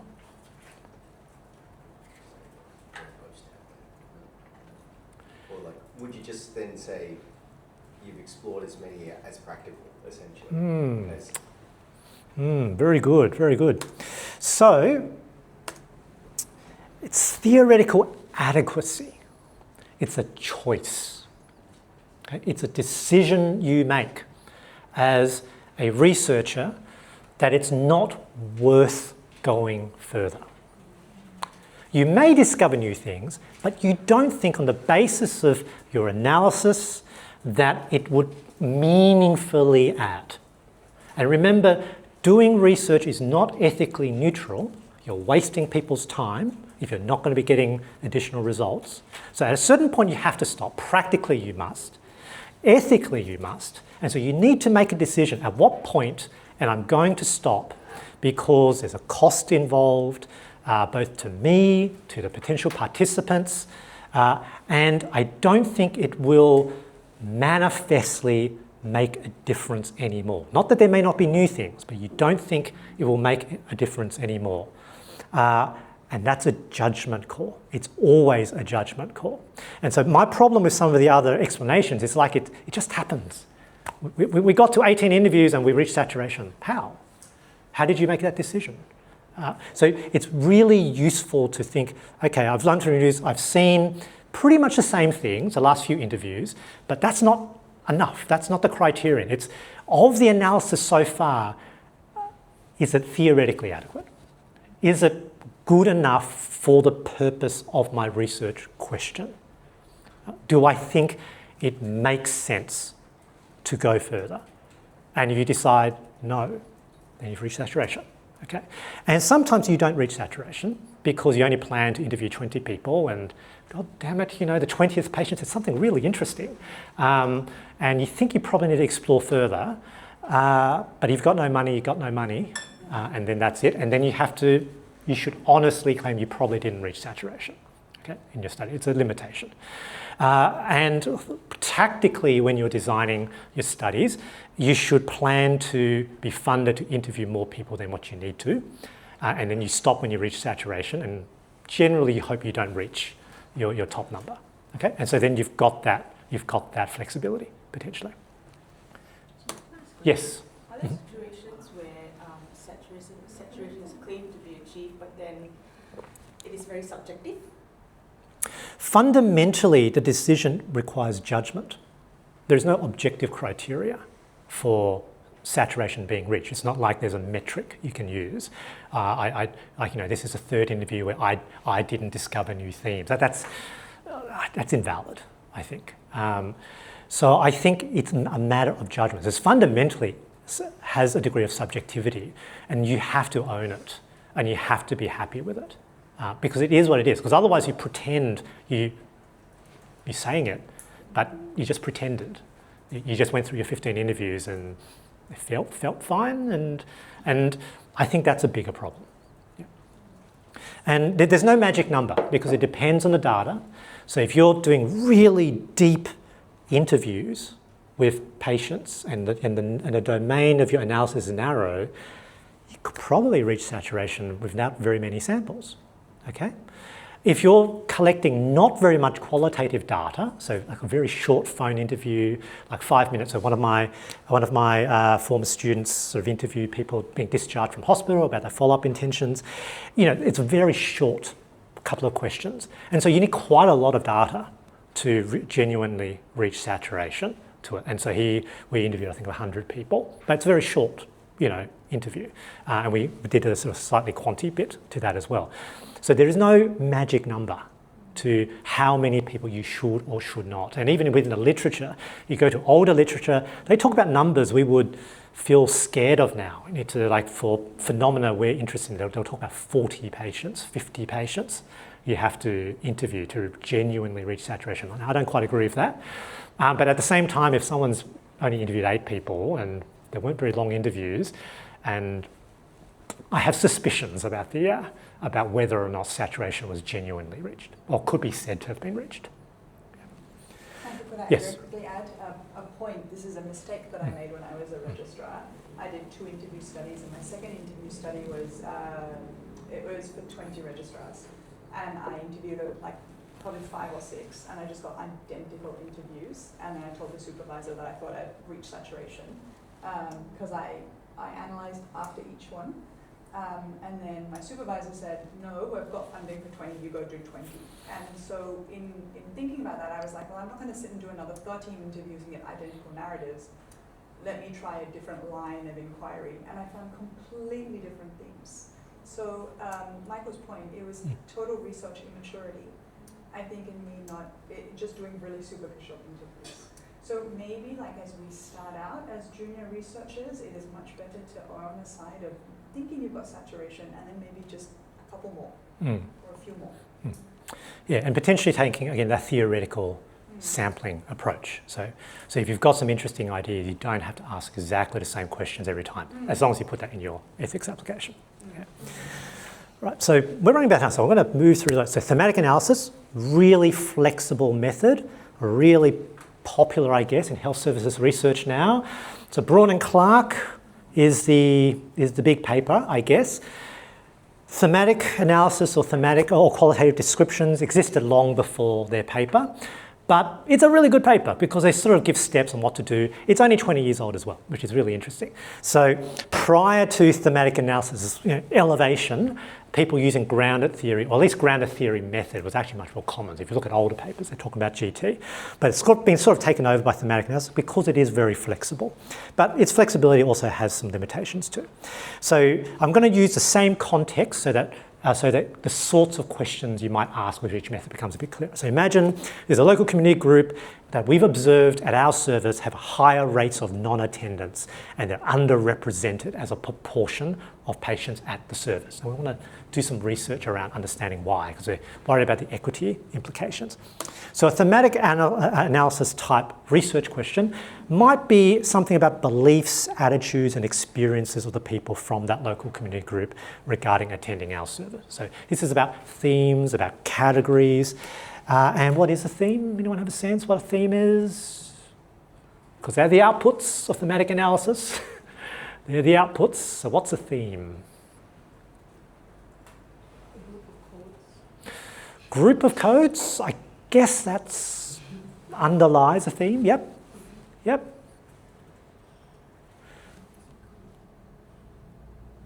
We'll move on. So this is what Braun and Clark think. A theme captures something important about the data in relation to the research question and represents some level of patterned response or meaning within the data set. The researcher judgment, again that word judgment, is necessary to determine what a theme is. Okay, that's a little bit hard to understand, I guess, but what I would describe it as is some overarching conceptual unit which captures a way of describing or interpreting the phenomenon of interest.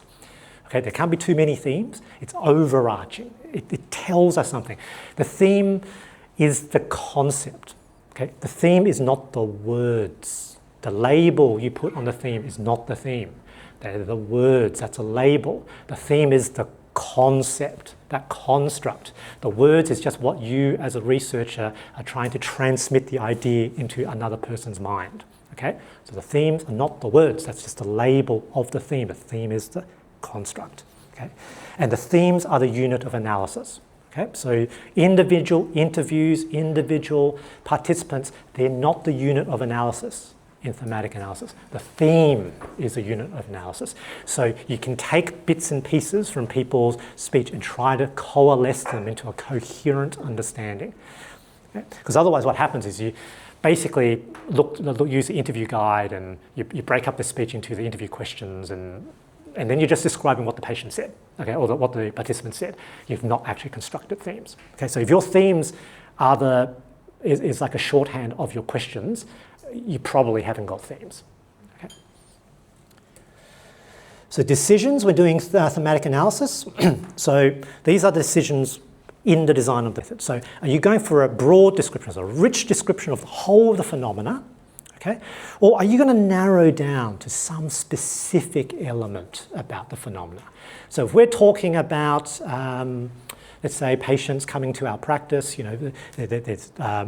we know that certain groups of people aren't coming quite as much. Do we want to know a broad range of themes about why they do or don't attend or their thoughts about that? Or do we want to narrow down to something very specific? Is it about access that we want to know? Okay. Or is it about cultural safety about outbreaks? Is that the bit we actually want to know? Okay, so you have to make a decision at the beginning because the analysis can go anywhere, okay? And you're going to have to focus on what your actual question is, what you actually care about, and that's where the lens becomes. So inductive or theoretical. So thematic analysis, very flexible method. You can look at what people are saying, looking at their words, and then go up, like try to create the themes from the bottom up. okay, in terms of be led by what people have said and what your intuitions and what your inductions are based on what they've said, okay, without a pre-existing theoretical framework. Okay? You're not immune to your general understanding about health. You are a doctor and that's part of your reflexivity, but you're not trying to fit them into a hole, okay, or fit them into a set of predefined rules. Okay?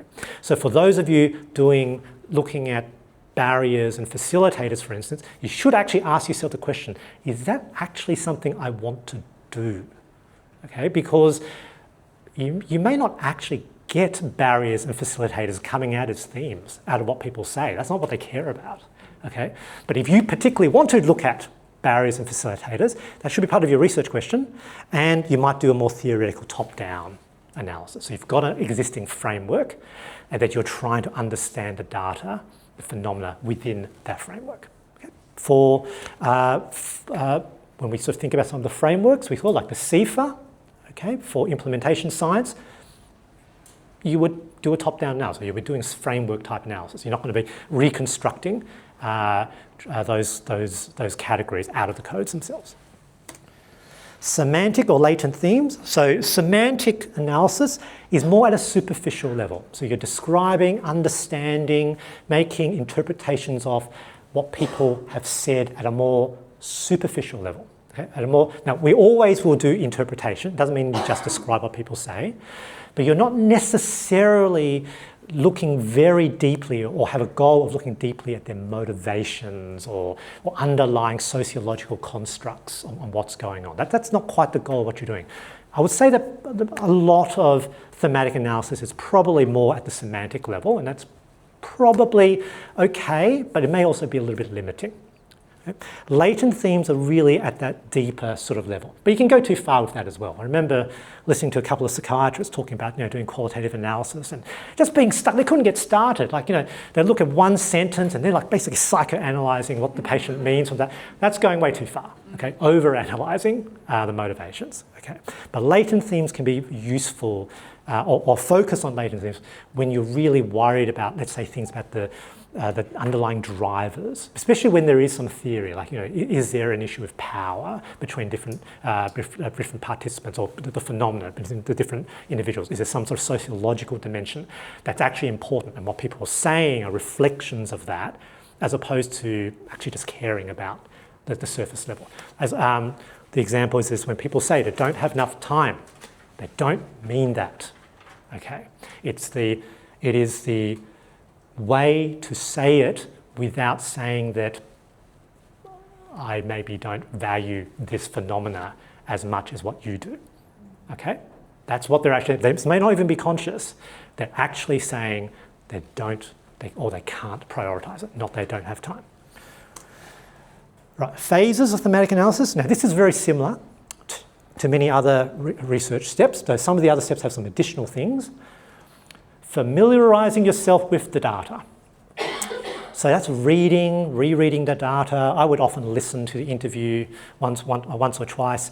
I actually hate transcribing. I would always, if possible, with funding, get a professional transcribing person.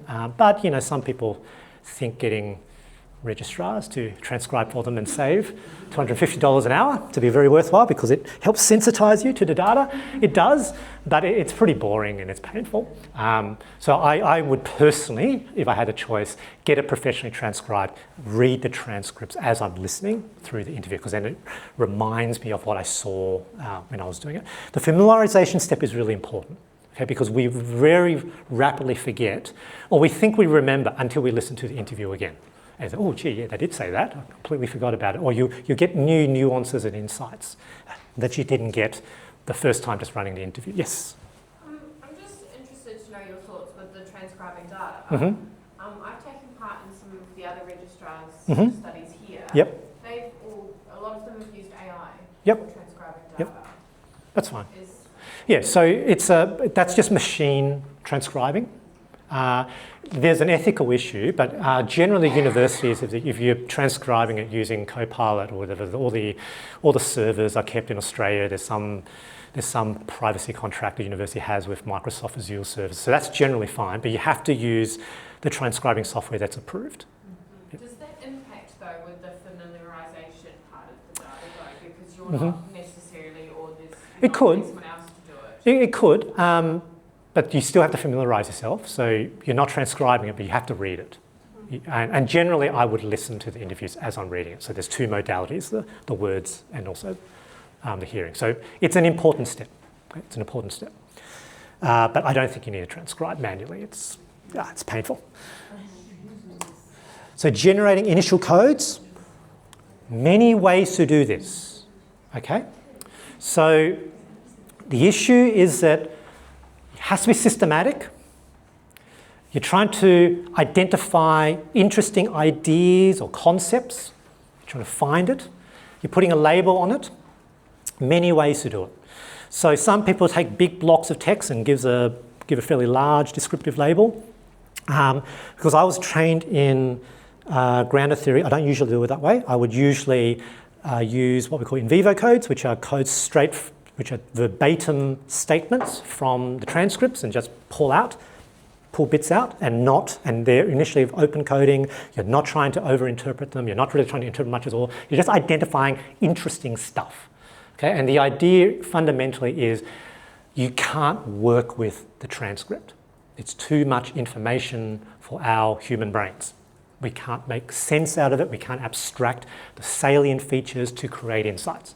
The process is about turning and working the data into something you can create insights for, with meaning, with utility, so that you can then write the report to transmit, to disseminate to other people. Okay? So the codes, many ways to do it, but it does need to be systematic. You should be able to explain what you are doing. And that is harder than what you think, because, let's say 2 months after you've done the coding, you may not remember, why did I call this that? It doesn't even make sense. Like, why would I? Yeah, but obviously you did it. So potentially writing memos, which is a more grounded theory method, is actually important, because you will forget on what you were thinking at a particular time. And some of those insights you will lose. Searching for themes, so pulling the codes together, codes with similar ideas, part of your sensitization, they're all initial, they're all preliminary initially, and you're trying to understand what it could mean. How could it be understood? It's fundamentally a fairly creative process. There's an interpretive, inductive process to it. Okay? So from one viewpoint, it could look like bias, but this is where you have to acknowledge where you are coming from so that you can potentially understand where you got to with the interpretation. Reviewing themes. So after you created themes, you should look back up the original codes, the original transcripts. I've got these codes, you've been working with the codes, they've been abstracted, you think it means something, but you actually need to go back to the interviews. Actually, what I want to say doesn't even actually make sense because you've taken stuff out of their original context. Now, if I go back to the original context, does this still make sense? Is this still coherent? So that process, up and down, it's not entirely linear, very important. Because otherwise you could just be, we all have this, you end up having a brilliant idea and then it feels a lot less brilliant, a couple of weeks later when you've not been so sleep deprived and you think, I actually don't quite understand what I was thinking, it actually doesn't really fit, and then you might have to scrap an original thematic idea. And that's quite normal. Defining and naming themes, more difficult than what you think. But the labeling is trying to create a way of communicating, I guess, the core idea. Because, the themes, you can have a lot of text on it, but it's a label. It has to flag to the reader what the rest of it is going to be about. Surprisingly harder than what you think, but needs to be done. And producing the report. And often you will be using some participant quotations which illuminate the concept you're trying to describe. So this is an example of some thematic analysis that one of my medical students did. So this was a study looking at interviews from people who had lived with significant substance, with alcohol use disorder. So every patient here had lived with alcohol use disorder. We're trying to understand their beliefs, attitudes, experiences, talking about their alcohol use with their GPs. And so you can see these are some early codes, concepts, categories, so early top-level categories, patient expectations of the clinical nurse, concerns, values. So these aren't themes. But these are bigger collections of temporary ideas, concepts, and the codes fit underneath. And these are extracts basically from NVivo, just onto a Word file. So one of the good things about NVivo is that it does help collect and manage your data. Okay, it is useful for that if you can handle the UI, but you don't have to. It's just an organizational tool. You can do all this without using NVivo. And so that got eventually collapsed to 3 final themes in the draft. So sort of preparatory statement, and the themes, if it's relevant, patient perceptions of alcohol discussions, the human element, importance of patient-doctor relationship, and I prefer to bypass the conversation, the consequences of unmet expectations. I thought those themes were really cool. They didn't survive peer review. And so this is what ended up getting published in, which journal? AJGP. So patient perceptions of alcohol, so somewhat more stale, sad, but it's okay. Okay, so it's all the codes, interim stuff, and as you're trying to get these salient, coherent ideas which captures the phenomena of interest. This is a really important thing. It sort of came out last year. The royalty of qualitative research are here. Braun, Clark, December 2025. You cannot use LLMs, generative AI tools to help with your analysis, qualitative analysis. You cannot, absolutely cannot. They give some reasons. The primary reason, GenAI is simulated intelligence, as simulated intelligence is incapable of meaning making. And that's a fundamental issue. Qualitative analysis is about construction of meaning. It's a fundamental human activity because we are humans and we are communicating our insights to other humans. Okay? So it has to be done by humans. The output is the text, but the themes are not the words. The themes is a construct. The words is just our method of communicating the themes. Okay? And it's important enough that I created insight number 4. Large language models do not think, know, or reason. There's a big problem with our use of anthropomorphic language around the activities of the large language models. They don't think, they don't know, they don't reason. It's an optimization thing. You can say we've coded data into the LLM model in terms of their weights, like multidimensional vectors. It's a type of coding, it's not knowledge. They haven't learnt anything. So machine learning is not learning, it's an optimization step. Okay? If we use mathematical language to describe it, we'll be a little bit less impressed. The problem is when we project anthropomorphic ideas into what it's doing. They are simply tools to emulate the communicative function of language. It creates language, it creates words, but there is no thought or belief or understanding of context behind those words because at the moment at least, it can't. And there's no clear pathway it ever will with the current models, okay? Absolutely cannot use it, and if just a pragmatic thing, if you were caught doing it, it's unpublishable, okay? So absolutely cannot be used at this point in time. Okay, grounded theory, same context. We've got a bunch of people underrepresented as proportion of patients at our practice. So what would be a grounded theory type research question? What are the explanations for the higher rates of non-attendance and underrepresentation? So it's less about description, less about categorization, more about creating theory, a model. The model is usually the output, or grounded theory, so a theory grounded in the data. Historically, Strauss and Glaser sort of dropped off. They were sort of positivists. Strauss sort of became sort of neo-positivist type view. And then Corbin and Strauss probably moved it out of neo-positivism into much more, they don't describe what it is, okay, so but makes it much more flexible in terms of how you can use the method. And Sharmaz has created a constructivist way of undertaking grounded theory. So there's different types of grounded theory. I tend to use the method described by Corbin and Strauss. It fits with my worldview of reality with critical realism, but this is pretty good too. Nobody generally uses Glaser's original description anymore. So similar, you collect data, analyze data. This is the iterative process, theoretical sampling. You analyze data, early interpretations, you collect data to try to answer some of the original insights that you have. Theoretical sampling, so I mentioned that, where you're using early insights to direct how you might collect data, so maybe selecting specific people to interview, asking different type of questions in the interviews.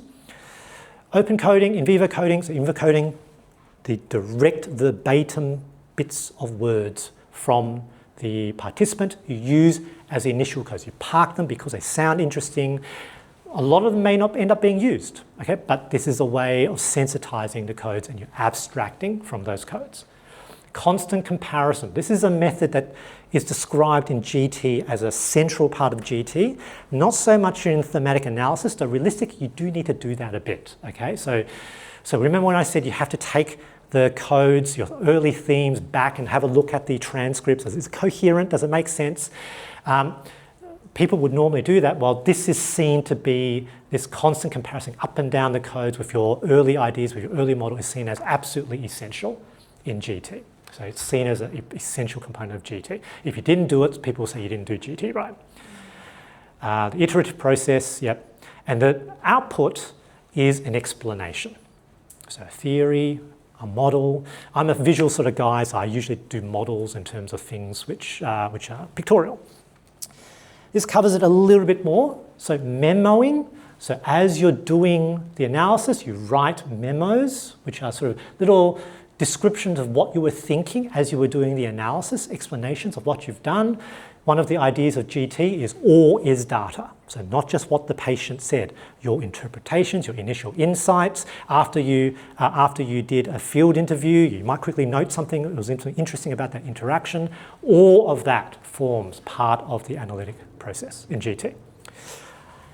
So this was a study.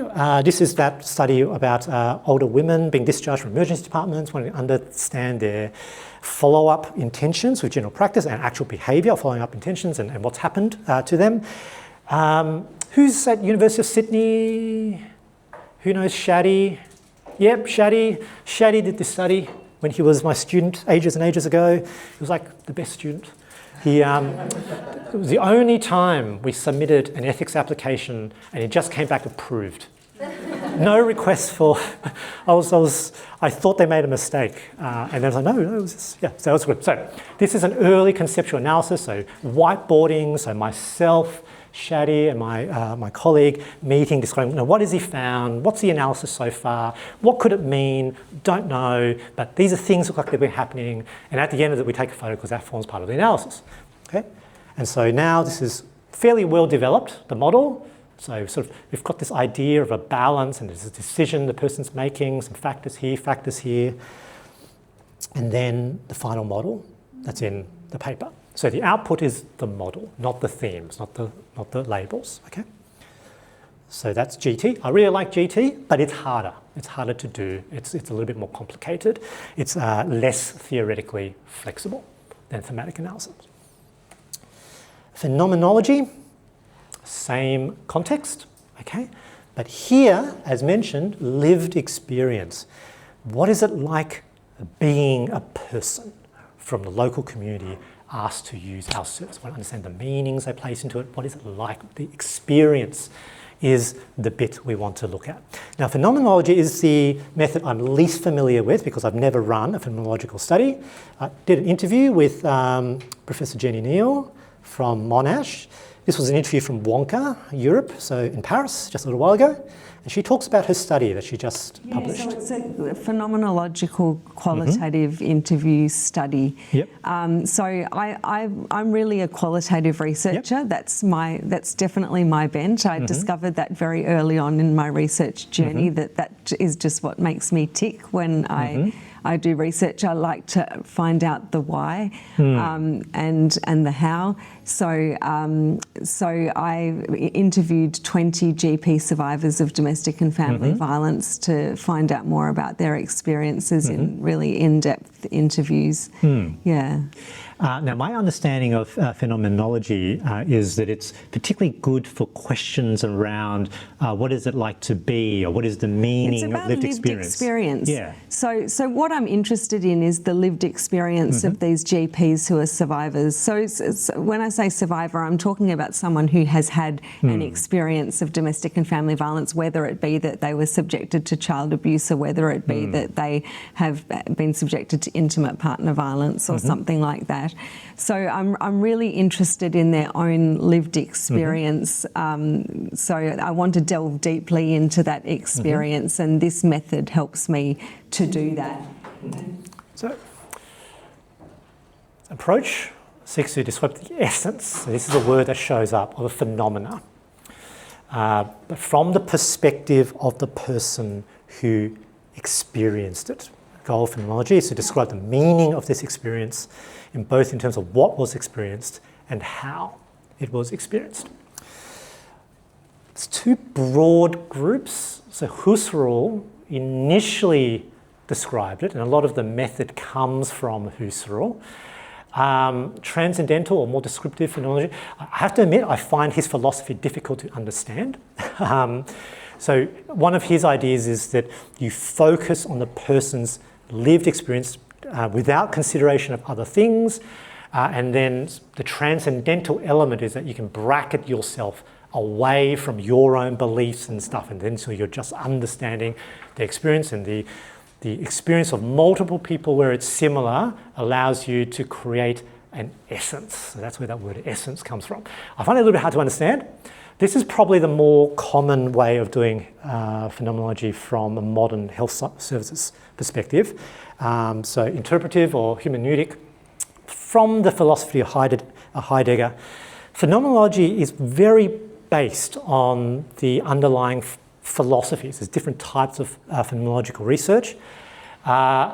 Here, one of the ideas is that the lived experience is an interpretive process for the person and their life world, so you can't be easily disentangled from the experiences that they've had, the influences around them, and how they interact with that world. And what we're trying to do is to sort of capture an understanding of not just their experience, but how it's been influenced by their environment. So it seems to fit very well in the sorts of questions we might have in primary care and in health.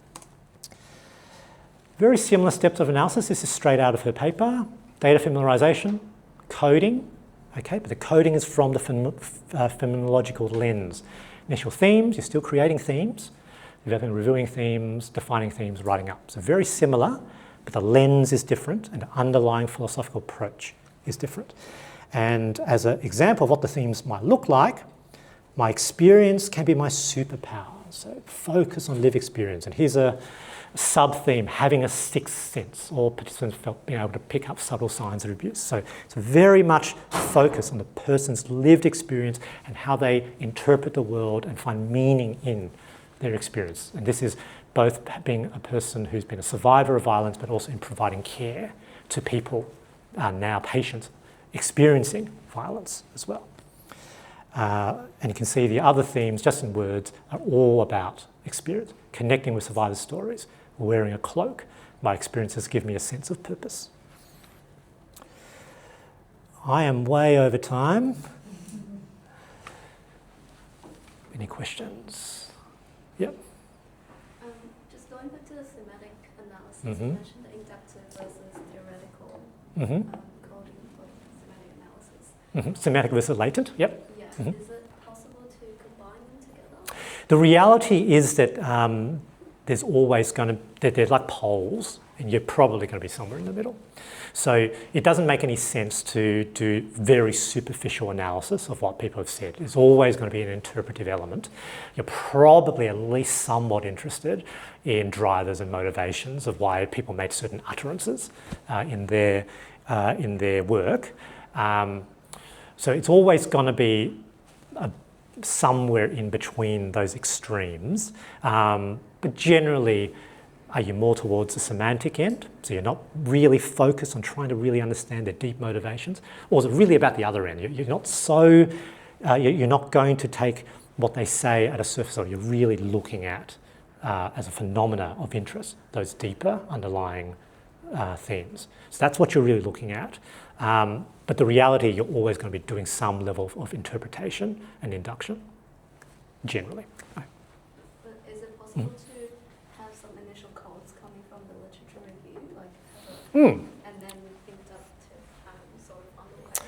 Yeah, so that would, so this is where you have to clarify your question, really. So if you want to look at the literature first to have a theoretical understanding of the data, you're probably doing more of a theoretical type approach to the analysis. So you've got a framework that you're working towards and you're doing the analysis on the basis of that framework. You probably shouldn't be making that decision after you've collected data. Yeah. I think maybe what we'll do is if there are a few more questions. Grab me at dinner. Well, two things. Firstly, let's take a break until 4:15 for afternoon tea. And if you have a question from Michael, maybe at afternoon tea, but also at dinner. Otherwise, can you join me in thanking Professor Tam for